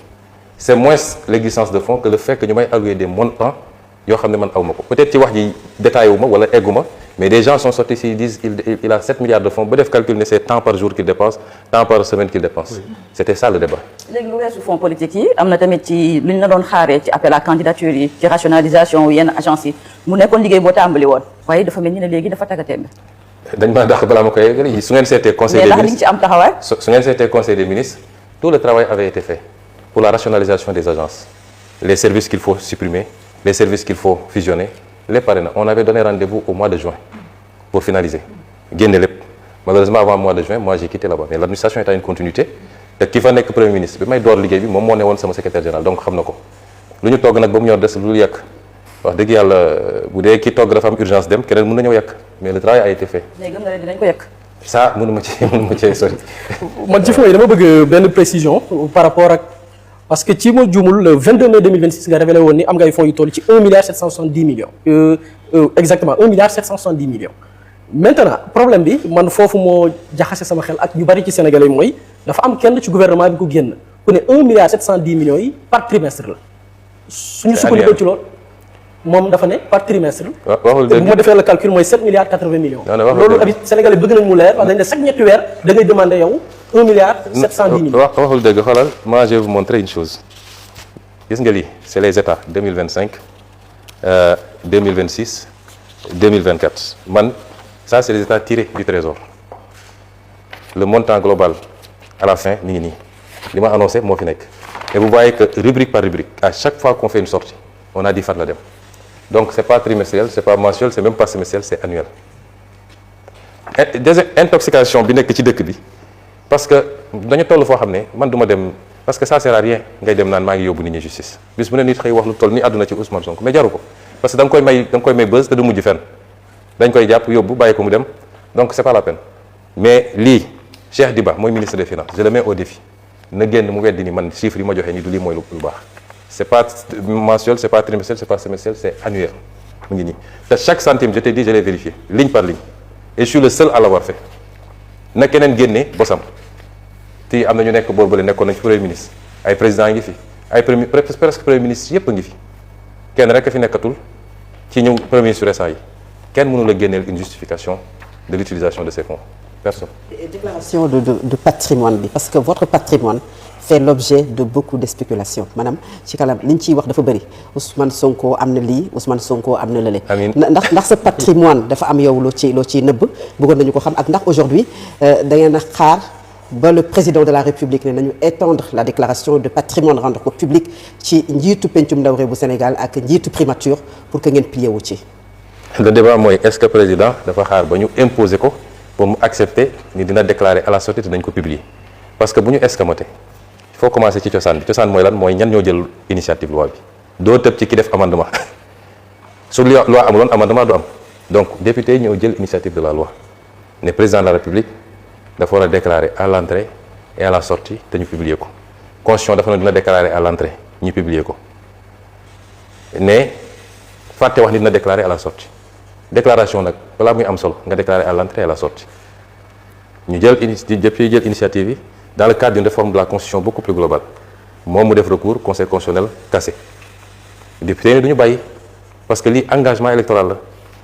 su programme engagement électoral loolu moo ci nekk leneen newu ci wax ñu woon ni Massamba ak Mademba dañ ne woon président dina déclarer à l'entrée et à la sortie ñi reprendre ko dugal ko def ko benn article unique nga xam ne lu jafee attaqué la mu dem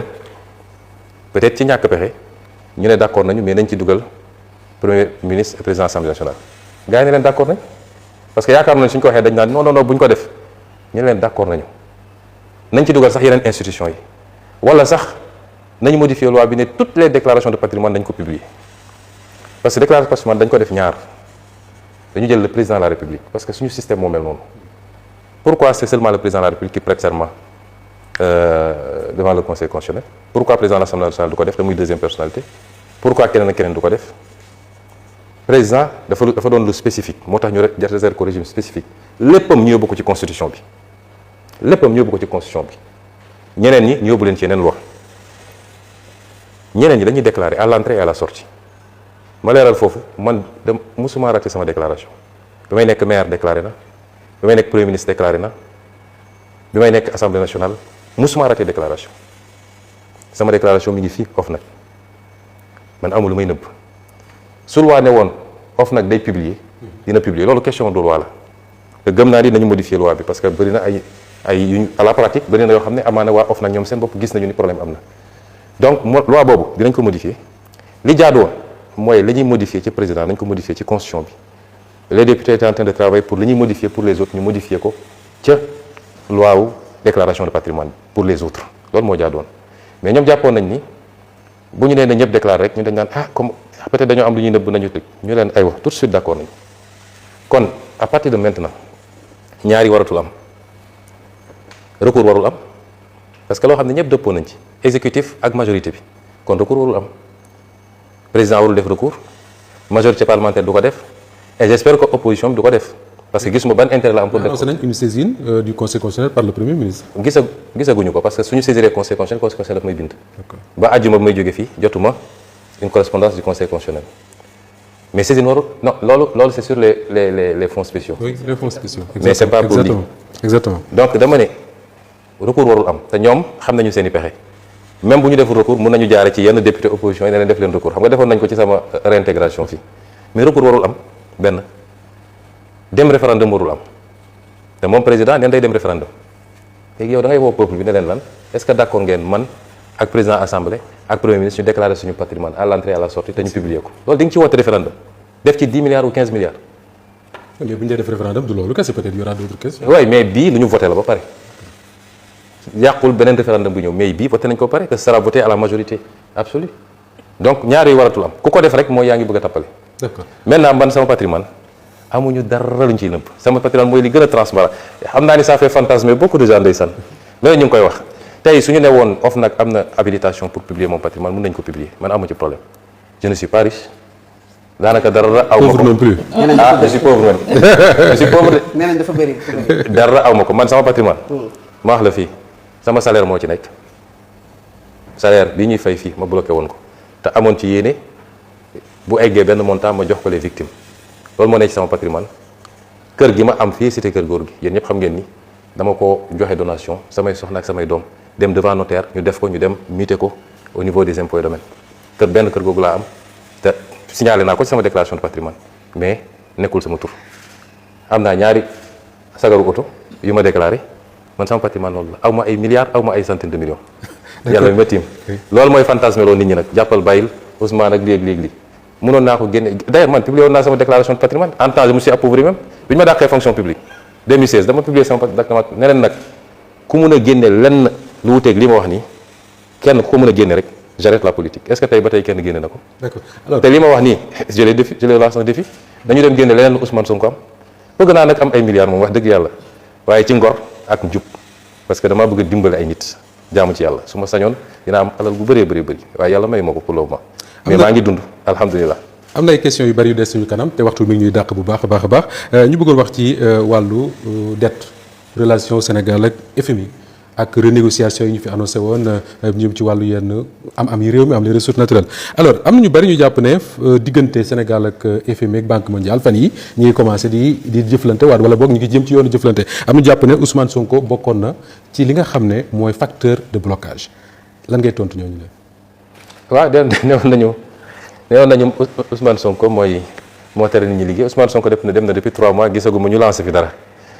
Banque mondiale moo fi ñëw Banque mondiale yàgg na fee ñëw man ñaari at yi ma nekk premier ministre recevoir naa Banque mondiale 3 reprises moom monsieur Diagana mi ko jiite di ko baax nag ku bëgg Sénégal ndax fii la jàngee suñu mbokk mauritanien la mais fii la jàngee bëri fi ay mbokk bëgg Sénégal bëgg a jàppale Sénégal ma koy rendre hommage ici li ñu wax nii yëpp ku dem seetaan en février 2026 yàggul su ngeen seetee di ngeen gis image bi ma koy recevoir moom toute la délégation de la Banque mondiale lii lépp dañ ko waxtaanoon ba tënk ko Banque mondiale mosul dem FMI moo suspendre programme Banque mondiale suspendrewul benn programme li ñu annoncé nii ku amul loo teg ci table bi mooy jël loolu di ko annoncé Diagana bi mu ñëwee ànd ak délégation dañu waxtaan bi ñuy doog a toog ñu ne ko ñun de am nañu ay priorité am na ay projet parce que Banque mondiale du joxe xaalis Banque mondiale ay projet lay financé ñu ne ko am nañu ay projets yoo xam ne dañu bëgg a xool nu ñu koy tëggaatee parce que bokkul ak suñuy priorité am ay projets yu bees yu ñu bëgg a dugal donc bëgg nañu yenn enveloppe yi ñu réorienté ko mais ils nous ont dit ça ne tient qu'à vous parce que yéen a xam seen i priorité ñu commencé ci liggéey boobu avec le ministère de l'économie ministère des finances ainsi de suite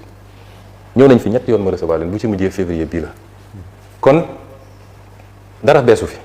dara changé wu fi en réalité le vrai problème mooy li ñu bëgg ñoom programme avec FMI parce que looloo bloqué réew mi c'est pas une histoire Banque mondiale mosul dem Banque mondiale daan toog sax ñu am ñoom ay pays fu mel ni Bangladesh ñu annulé fa ay programme dañ may yégal ne ma Sénégal na gaaw dugal dossier parce qu'il y a des crédits yu ñu annulé feneen dañ ko war a dugalaat Sénégal ils ont toujours été là dara beesu fi maintenant nag xam nga dafa am ñu doon dem ci nopp président naan ko nañu waaw yaay nañ commencé liggéey bi nañu lancé projet yi waa ji mooy bloqué ñooñu poste la ñu bëggoon léegi am nañu poste yi lu ma leen tudd mais xam nañ seen bopp toog nañu conseil des ministres mais léegi da ngeen bëgg a démarrer leen avec quoi un pays qui a hérité de plus de 119% de taux d'endettement qui utilise plus de 75% de ses revenus pour payer des dettes ñu nekk ci jafe-jafe yu kenn xamul nga ne da ngeen di démarrer léegi démarrer leen man de jóge naa fa depuis ñetti weer la lañu démarrer brique sax tegaguñ ko parce que peuple da nga koy wax dëgg mandat bi c'est pas le mandat des gros chantiers mandat bi mandat wu rattraper li ñu fi yàq la ak le bilan immatériel mooy les questions de justice de transparence jubal jubbanti mandat bi mandat boobu la leneen loo ci mën a def nga commencé ko mais ku la ne mën naa def des choses extraordinaires ci mandat bi mooy boo moytul dina dem jaay Sénégal ci bailleurs yi jël engagement ñi fi nekk li ñu defoon parce que li andi surendettement caché bi dette cachée léegi déggatoo la ñu coow question de sémantique la bor bu jaarul assemblée nationale ñu voté ko bor bu ñu nëbbal te loolu am na fi kenn weranteetu ko bor boobu li ko andi mooy bëgg a def ay bilan tout de suite pour am 3e mandat foog ma yëkkati ay immeuble jam ñaajo foog ma def BRT foog ma def train foog ma def sa capacité mayuloo ko nga ne il faut ma leb mais pour ma leb il faut ma traficoter les chiffres loolu moo ñu andil bor bi ñuy tuddee bor cassé quand j'ai parlé de dette odieuse ñu bëgg a laxal foofu une dette cachée est a priori une dette odieuse mooy da nga ko leb te leboo ko ci turu Sénégal te une bonne partie dugal nga ko foo xam ne mënuñu ko retracer c'est ça la dette odieuse ñaar yooyu c'est pas incompatible man damay toog ba si ma ne suñu gars yi est-ce que demoon nañu école sax wala mauvaise foi rek moo leen jàpp ak bëgg a jaxase xelu Sénégal yi donc ci condition yooyu dañoo nekk ci refondation de l'État du Sénégal de ses fondamentaux ñooñu dem naan ko waa ji moo lay bloqué man dem na ñetti weer a ngi nii ça va de mal en pire te suñu buggee dugg ci yenn yi dinañ nangul FMI loo xam ne baaxul ci réew mi dinañu nangul ay bailleurs loo xam ne baaxuñu ci réew mi dinañu tay la ay intérêt Sénégal pour bëgg a coûte que coûte def man bi ma ñëwee dama leen ne peuple mooy jël destin en main man peuple Sénégal laa gëm su may gouverner je gouverne avec le peuple du ma gouverner ak ay bureaucrates di tëju yor seen chiffre kese di déglu waa bitim réew loolu benn pàcc bu ndaw la ci liggéey bi mais peuple mooy jël destin en main te man lu ma am peuple Sénégal moo ma ko may bi ñu ma bëggee faagaagal dama ne delloo naa sama bopp yàlla ak peuple sénégalais moo taxaw su doon loolu du ma nekk fi kon su ma ñëwee ba egsi naa gouverner avec le peuple il faut casser avec un certain élitisme bureaucratie tëju 17 millions de Sénégalais xamuñu lan moo xew nga tëj ay nit kii naan la man expert la en ceci expert la balaa may dañu ne technocrate lu yàqu technocrate ko yàq da ngay gouverner avec ton peuple loolu tax ma def yenn yi ma ne je vais demander au peuple de faire des sacrifices parce que peuple Sénégal pare na pour def sacrifice pour son peuple pour son bien la preuve bu ñu leen wooyee ci diine ñu yëkkati dem joxe seen daayira dem joxe seen tarixa dem joxe seen diine ak diine bu mënti nekk parce que gëm nañu loolu mais tant que ñi ngi jàpp ni ñi jiite boo dugalee sa xaalis ñoom dañ koy damm seen poste defee ko leneen est-ce que dinañ joxe ma ne donc on va demander au peuple de faire des sacrifices j'ai fait le PRES le plan de redressement économique et social génne des sources de financement additionnelles ñu war koo jëlee ci ay l'impôt taxe yu bees yu mel ni ci les jeux de hasard ñu ne nañu fexe ba du ñu laal li Sénégal yi soxla ceeb diwlin courant leneen ak leneen mais les jeux de hasard sangara si cigarette bi et cetera mën nañ ci def ay taxes supplémentaires ak yeneen lu mel ni transfert d'argent yi ñu ne nañ ci comp as tuut rek te loolu du pour toujours bu ñu ko defee fii ak 2028 dinañu am benn stabilité bu ñuy permettre yenn taxes yi ñu annuler ko mais dama ne woon mënuma demander au peuple des sacrifices te ñaar yi amul bi ci njëkk mooy justice na am ñu yóbbu peuple bi fii il faut ñu layoo ko justice tey ñooñu la ñuy protéger ci réew mi ñaareel bi mooy ñun ñii di jiite il faut que ñu doon ay royukaay moo tax tous ces débats là sur la déclaration de patrimoine sur le contrôle des fonds politiques c'est malsain parce que noo bëggee peuple bi nga demandé ko des sacrifices ba pare yow mu gëm ni yow yaa ngi bëgg a te am na lu ma fàtte woon sax gis nga bi ma déposé sama projet de loi may nekk premier ministre président bi ñu waxee mu expliqué dama ko ne président gis nga peuple bi yow 4 millions 800 ngay fay ko man 4 millions 500 est-ce que jaadu na ñu dénk nit lu toll ni réew di ko fay 4 millions 800 les anciens présidents 9 millions la ñuy fay ko le président en activité 4 millions 500 lay fay ko ma ne ko est-ce que xam nga li tax ça ne pose problème à personne parce que askan dañu jàpp ni ñun yor nañu caisse noire boo xam ne ay milliards la kon soxlawul sax ñu ñuy fay salaire mais bu ñu jàllale woon loi bu wane ni caisse noire amatul askan wi na d'accord ni président war nañ ko fay lu ko jar ma dem liggéey sur un projet de loi pour la rémunération du président de l'Assemblée nationale des ministres ainsi de suite ma ne ko suñu jàllalee lii peuple mun na d'accord ñu réévaluer la rémunération des plus hautes autorités mais loolu parenthèse la woon dama ko fàtte woon préciser donc presse bi ma ko defee ma ne léegi pour ñu demander au peuple des sacrifices il faut que ñun ñu njëkk a wane exemple mais peuple bu toogee gis ni boobu ba léegi ñu ngi leen naan dafa am ñu leb xaalis bu dul jeex nëbb ko ba tey moo tax Sénégal yi mënuñoo nooy te amul kenn kuñ ci jàpp ne kii moo ko def 2 ans plus tard amul kenn ku ñu ne kii mooy responsable bi pire encore ñu bëgg koo effacer pour des raisons politiciennes mooy nu may def ba récupérer diw parce que soxla naa base politique peuple boobu ban sacrifice lay defal du ko def ma ne leen aussi nañu liggéey ci li nga xam ne mooy suñu capacité ma sant le ministre de l'économie Abdourahmane Sarr le ministre des finances may leen pour les opérations financées sur fonds extérieurs ak opération yi nga xam ne budget bi moo ko financé nañu génne tous les projets non essentiels ñu teg ko de côté sama avant dernière réunion moo organisé primature c'était ça pare woon nañ ko bu ko defee mon objectif c'était de dégager une marge budgétaire de 1000 milliards 1000 milliards yooyu dañ ko waroon réorienter sur des projets à haute intensité de main d'œuvre lu ñuy wax les IMO ñu orienté ko ci loolu pour relancer l'économie un peu ensuite li nga xam ne mooy les actifs Sénégal dañoo bëri actifs l'État mais am na loo xam ne du rôle état warul gérer autoroute état warul gérer ay port wala ay et cetera mën nañu trouver un moyen les actifs yi ñu am ñu valoriser ko daat koy am ouverture vers le privé et de préférence le privé national mu dugal xaalis bu bëri ci ci état bi permettre ñu amortir yenn charges yi ak yenn chocs yi et l'État continue à toucher ses dividendes ça on l'avait sori woon nañ ci loolu ba liggéey ko ba tey donc ñun amoon nañu un plan une stratégie qui nous permettait de dépendre moins des exigences pour ne pas dire yenn caprices yi nga xam ne dañu koy bëgg a imposer de l'extérieur. Et oui monsieur le président de l'Assemblée nationale dañuy ñëw ci dette cachée première conférence de presse sur la question yaa ko def à vos côtés mu amoon Al Amine Lo actuel premier ministre bu Sénégal nga tuddoon ci dette cachée récemment avec nos confrères de la radio France Internationale et France 24 nga wax dette odieuse mais da nga ci teg ne jamono yooyu amoo tous les leviers yooyu nan lañ ko mën a comprendre lan ngay expliquer Sénégalais yi ci awma tous les leviers jamono jooju nga xam ne ñu ngi wax waxu dette cachée. en fait li ma bëgg a foofu mooy man li ma gëm te dañ ci waxtaan lu bëri Abdourahmane Sarr bi may dégg ministre de l'économie d'accord ci woon ak man nag bon ak ñeneen ministre des finances keneen ak keneen dama leen ne woon à l'impossible nul n'est tenu. Il y a une théorie internationale même si elle est rejetée par certains ni que waruñoo supporter le peuple bi loo xam ne du responsabilité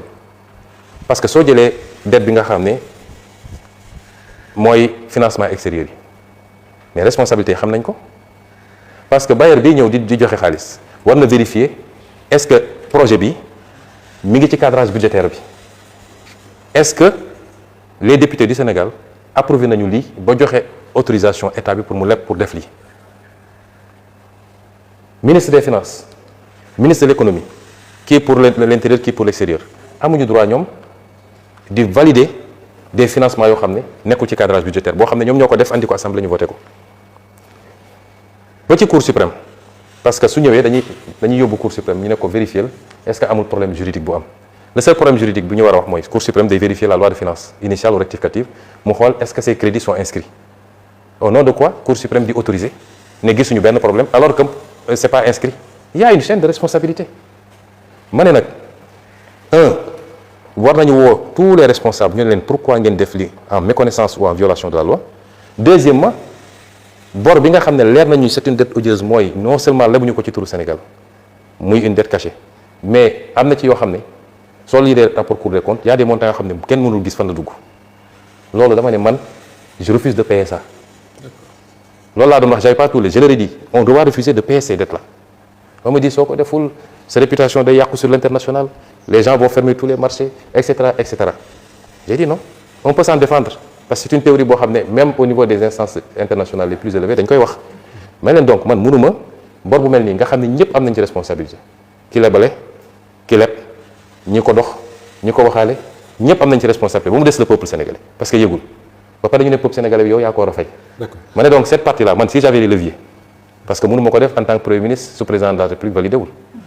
si j'avais les leviers ñu nangul ma ko damay seggi partie bor boobu ma ne soit du ma ko fay wala du ma ko fay léegi du sama priorité maa ngi koy teg fii ma lijjanti samay problème bu situation bi amélioré wu mun naa xool du ma koy fay mu ànd ak nag justice ci ñu def guuta guutal noonu c'est ça que j'étais en train de dire mais xam nga dans le cadre d'une interview de 25 minutes de mënoo développer yenn yi ñu jël ko nag yóbbu ko fu mbir mi yeggul. Monsieur le président de l'Assemblée nationale dafa mel ni wax ju bi xoj nañu ba tax na dañuy jàll rek ci 4e thématique bi ñu tànnoon muy wàllu vie politique tey jii dafa mel ni ne Sonko nekkatul Diomaye nekkatul Sonko ndaxte président de la République taxawal na parti muy kiiraay ñu gis ñu bëri di màbbeekoo ca Pastef di dem kiiraay ndax loolu benn du nasaxal parti bi wala nekk na loo xam ne da nga ko doon sóoraale. bu ñu bëggee xam ndax nas na la parti bi kay nañu woote élection yi Pastef de te gëm naa ni doole gi mu am tey amu ko woon at ci gannaaw wala ñaareet wala 5 ans ci gannaaw doole gi Pastef am tey xam nga dafa am ñaar jël quelques sites internet yooyu di leen fay bu ñu nee diw nee na dem na ci côté bële rek nit koo xam ne yow ba keroog bi ñu naan dem na yow xamoo ko woon en tant que journaliste mosoo ko gis activité politique am xoolal Pastef ban kàngamu Pastef moo dem fi mu ne nii sama bureau politique sama nu mu tudd conseil national ban kàngamu Pastef boo xamee yow mu am tour ci politique am base politique moo dem gisagoo ko. ban kàngam la bokkul ci bureau politique nekkul ci benn instance su parti bi te gagné gu fi élection bu ma xam ban kàngamu parti bi ngeen gis ñu ne dem na amut te bis bu ne njaayam carte gi rek da ngay gis ñoo xam ne dañu la mosuma woon xalaat nit naa def politique mais jël naa décision ñëw parti bi dans quelque temps on va annoncer li ñu am ci njaayam carte bi di ngeen xam tey Pastef est le premier parti du pays sama sortie bu ndaw bu ma def rek ban leader mooy génn am juróomi nit yu ko topp gisagoo ko fi kon def de la propagande chaque jour ñu ne Massamba dem na Mademba dem na nañu woote les élections de janvier 2027 parce que en matière politique il y a que les urnes de vrai fa la ñuy xamee kenn ku nekk li nga peese ñi wóorul seen bopp nag ba ne pareeguñu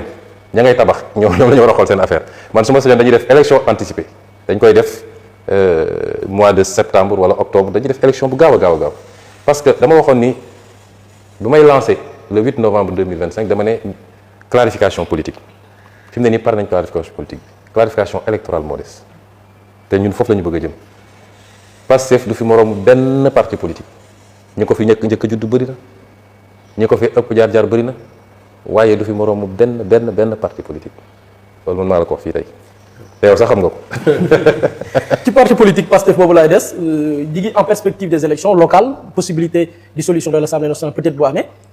Pastef en 2022 dafa defoon le choix de compromis électoraux mën naa ko tuddee noonu par exemple il y a certaines zones Pastef dafa ko cédé à des alliés parfois mu jur sax des frustrations dans certaines zones mën na jël Grand Yoff ou bien dans d'autres localités yi nga xam ne dañu dem soutenir l'autre camp bi nga xam ni Pastef dafa wuuteeg Pastef choix bi bu defoon jox ko des alliés est-ce qu'en perspective de 2027 bu dee élection am na Pastef mën nañ xaar des décisions wala est-ce que selon l'expérience bi Pastef subir avec ñenn ñu mu tànnoon ñu dem rallier beneen camp dafay am un changement de paradigme par rapport au choix est-ce que da ngeen di dem vers une consultation de la base ou des primaires wala finalement bu yéen kilifa yi waree tànn ban choix ngeen di def pour que des frustrations bañ a amaat comme ni mu amee woon en 2022. non du ma la wax nag suñu stratégie électorale fi mu toll nii teel na lool mais daal incha allah élection bu ñu dëgmal moom man am naa certitude ni dañ ko gagner largement stratégie bi nag teel na pour ñu ci wax lu ñu liggéey la lu ñu nas la ba toog nun pare nañ bu yàgg ak élection bu munti am législative présidentielle locale pare nañu bu yàgg la ca des nag mooy li fi xewoon man awma ci benn regret xam nga man damay sant yàlla parce que man lépp dama koy delloo ci moom te fu ñu jaar rek boo jëlee recul tuuti di nga xam li tax yàlla jaaree la fa donc man alliance yi ñu mës a def yëpp awma ci benn regret am naa ci nag expérience bu ma tiré mais awma ci benn regret parce que c'est cette somme là qui a fait de Pastef ce qu'il est aujourd'hui moo jox Pastef doole bi mu ko jox moo tax sénégalais yi xool ba gis ni fii benn parti bu constant lañu fi gis ci doxalinam ci jëfam ci waxam ak ni muy doxalee ku mu ànd ak parce que Pastef musul trahir nit musu ko def Pastef am na générosité sédd mais wàññiwuñu dara parce que yàlla booy def ngir yàlla rek yàlla moo lay fay lu ko ëpp moo tax man du ma nekk ci non maintenant on tire dem nañu élection législative en 2024 fàtte bu ko fàtte Pastef am na nu mu demee ci élection tekkiwul ni am na ñoo xam ne bokkuñu ci ñun te pourtant ñu ngi woon ci liste Pastef gis nga fii bruit bee fi bëri rek mais 80% ou 90% ñi fiy wax ñi fi yor sax ndomba tànk bu desoon lu dul dem élection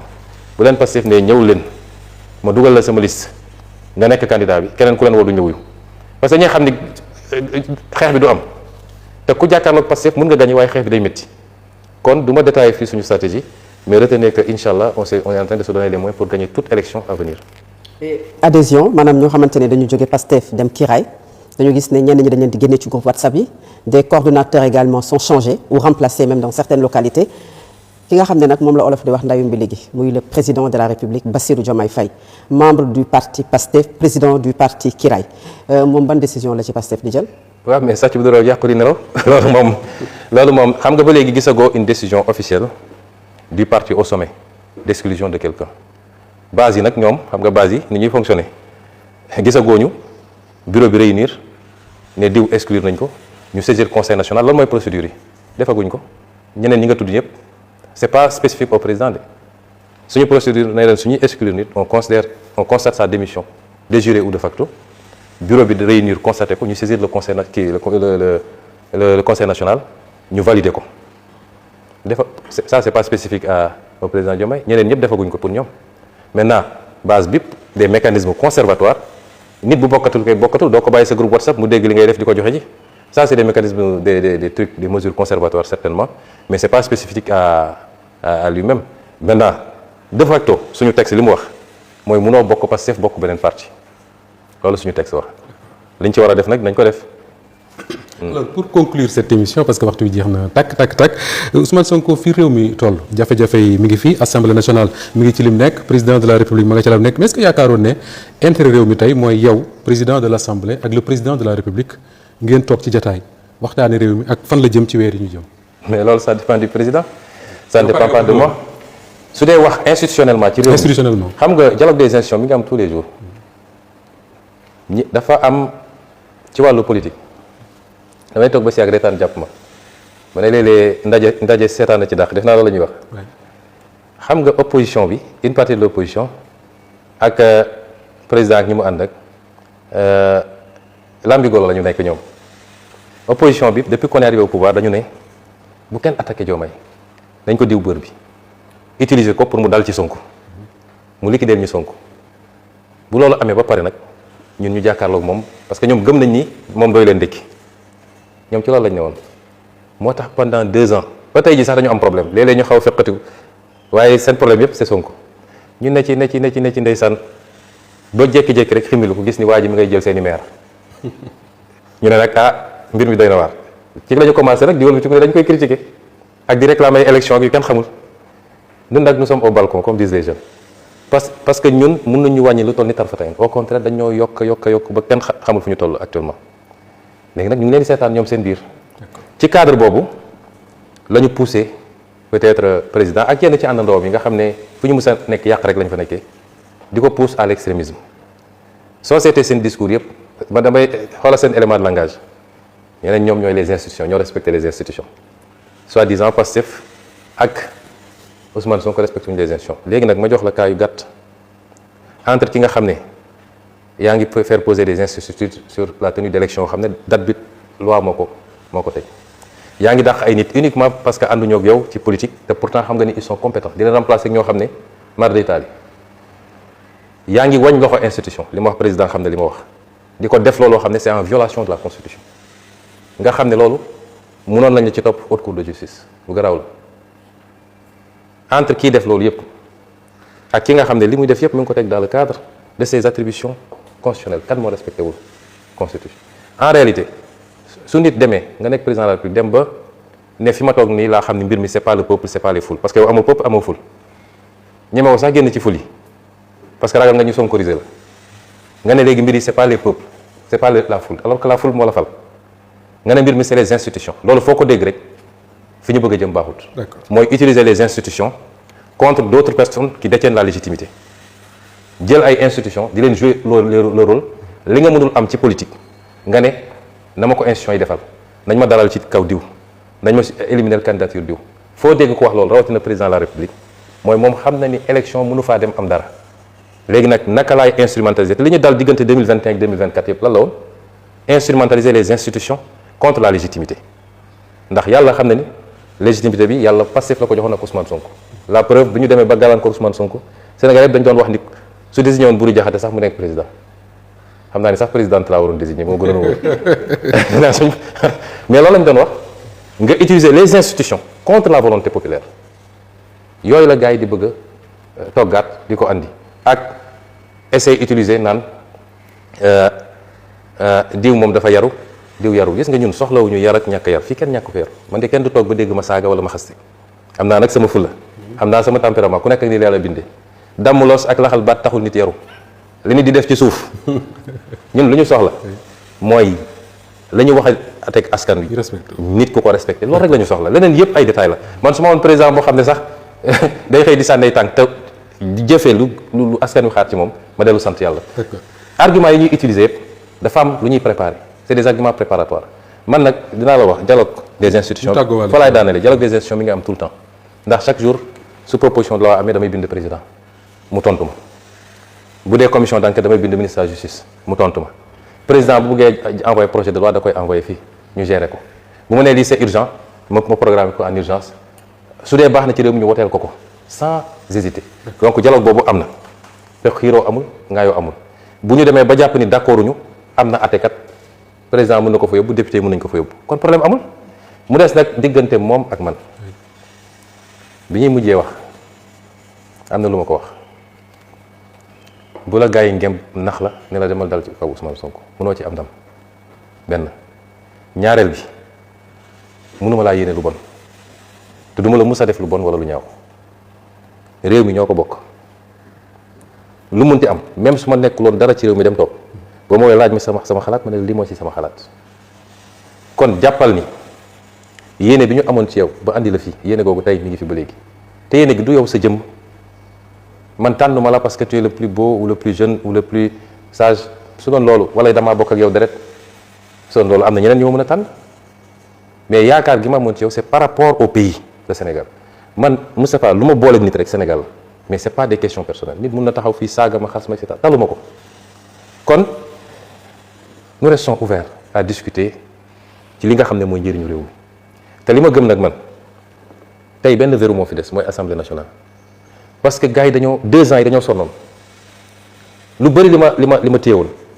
nga xam ne dañ ko boot xoolal suñu hydrocarbures yi fi mu ne nii yaakaar teranga nga xam ne man maa xeex taxawal commission de négociation ñu liggéey ci ak ministre Birame Souleye xeex ba récupérer yaakaar teranga nga xam ne c'est l'un des blocs les plus prometteurs te ñu moom ko à 100%. ñu am lu ñu monté ak waa Petrosen Aline ngay def ci liggéey mucc ayib ñu ne bloc yi léegi dootuñu ko jël di ko jox nit ñi nga yor ko pendant 25 ans 30 ans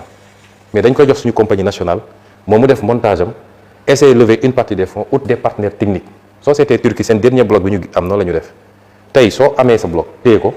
essayer mobiliser des fonds mën nga am ku lay defal forage mën nga am ku lay defal plateforme mën nga am sax koo xam ne après moo la koy gérer les pays Qatar ak ñoonu la ñuy def ñun rek ñooy jël suñu bloc jox ko nit pendant 25 ans 30 ans ñu ne loolu léegi dootuñu ko def waa Petrosen liggéey ci schéma bu baax bi ma jógee primature ñu ñëw commencé ko jalgati ne léegi ñoom dañoo yàkkamti dañuy ut benn partenaire jox ko bloc bi Sénégal am ci entre 30-35% et 40%. Petrosen ñu génne ko ci lépp loo xam ne offshore bi la yóbbu ko ci onshore barki démb am na proposition de loi bu ma jot ay député bindu ko envoyé naa ko président tontoogul proposition de loi bi dañu ne député yi ko bind dañ njëkk a dugal proposition de loi ne désormais le contrat pétrolier bu ñu ko signé ba pare dañ koy indi assemblée nationale pour assemblée nationale voté ko ñu andil ma ko toog tuuti dellu si waat ne ma bon lii suñ ko defee ñoom dañuy bañ dañ koy yóbbu conseil constitutionnel léegi nañu bàyyi président mooy approuvé par décret loolu moo ne ci texte bi mais ñoom ñu andiwaat beneen projet de loi ne entre la signature du contrat et l'approbation par voie de décret contrat bi dañ koy andi fii assemblée mu am débat en plénière non suivi de vote mais au moins ñu def débat peuple bi xam dans quelles conditions on donne ces envoyé naa ko président tontu xanaa kay loolu war nañ ko mën a nangu. c'est le minimum service minimum la donc nous sommes prêts li nga xam ne mooy njëriñu réew mi ñu waxtaane ko mais li ma gëm man pendant 2 ans dañu dem ci nopp waa ji ne ko waa ji da lay bloqué waa ji moo tere bayeer yi ñëw waa ji day lor ñi sa fa tey waa ji ba ni ma fa jógee système bi yépp dellu si waat nag foog ni mën nañ jël la ñu pertoon ci 2 ans yi benn bastion moo fi def mooy assemblée nationale moo tax ak lu mënti am même en cas de dissolution sénégalais yi bu dee 130 députés lañ joxoon parce que dañ ko war a jox 140 parce que li mën a muccal Sénégal fii ak 2029 wallaahi yàlla mi ma tiim moo tax ma dama ko waat mooy assemblée nationale nekk ci loxo Pastef ñu téye ko téye bu dëgër bis bu ñu demee ba assemblée nationale rek ci Pastef réew mi nañ ko yàq ci lu raw liñ doon xeex avant. jërëjëf nañ ko yàq. jërëjëf Ousmane Sonko ñu bàyyi la nga tàggoo. waaw maa ngi leen di gërëm xam naa ni entretien bi xam naa gudd mais c'était un exercice important pour faire le tour de la question et nous restons ouverts ñun lu ñu am communication moo ñu ko may presse bi am benn problème ak ñoom peut-être y a des considérations yoo xam ne mun na tax retenue am lay demee mais ñun amuñu benn problème nous sommes là pour communiquer avec le peuple à travers tous les leviers man amu problème communication su ma doon damay def live sama page Facebook tax Sénégal yëpp dina ko seetaani ji mais je loue le travail et la qualité du travail des journalistes que vous êtes toute la presse l'Assemblée nationale reste une maison ouverte c'est la maison la plus fréquentée par la presse. Absolument. Aussi bien les plénières man sama bureau ça reste ouvert waxtam sénégalais yi ni fa laa bëgg a daanele yii suñu yitte la souveraineté moom sa bopp nag lu ñuy tabax la du lu jóge ci asamaan tous les fondamentaux yi ñu doon posé ci 2 ans yi ci loolu la transparence li ñëpp bokk ñu fexe ba gérer ko ci nu leer nañ ba kenn du ci jël lu mu ci moomut yooyu ay yitte la ci ñun c'est le fondement de notre combat politique te nag suñu bëggee Sénégal baax réew mu sa baax foofu la jaaraat ça ne s'invente pas ça ne se réinvente pas kon ñu ngi woo Sénégalais yi ci loolu te di continuer insister ci jàmm wax naa ko samay militants wax naa ko Sénégalais yi provocation yi dina bëri lool parce que nit ñi ragal nañu Pastef ragal boo xam ne ci wàllu élection jàpp nañ ni fii ak ñuy egg élection il faut ñu ut nu ñu créer conditions yu amoon entre 2029 et 2023 li ci gën a métti mooy ay nit yu soqee ko ci ñun ñooy togg loolu léegi ñun jàmm rek la ñu woote xeexuñu xuloowuñu dóorewuñu ku ñu dóor baal nañ la ku ñu saaga baal nañ la demuñu justice sax li ñu laaj rek mooy nañu dem ci élection yi sénégalais yi clarifier les choses. d'accord Ousmane Sonko président bu assemblée nationale bu Sénégal njiital Pastef ñu ngi lay gërëm bu baax a baax àndoon tey ci waxtaan wi ak Fatou Abdou Ndiaye Solo Média Fatou jërëjëf Buri Jaxate bu Xalaat TV ak Ndeye Mariam Ndiaye bu Sud FM seen rajo mbokk yi yéen ñi doon ñu déglu ci Sud FM di ñu seetaan ci Solo Média Xalaat TV Walf TV ak toutes les autres plateformes yoo xam ne mën ngeen ci doon seetaan ñu ngi leen di gërëm bu baax a baax di leen jox dig daje ba beneen yoon incha allah.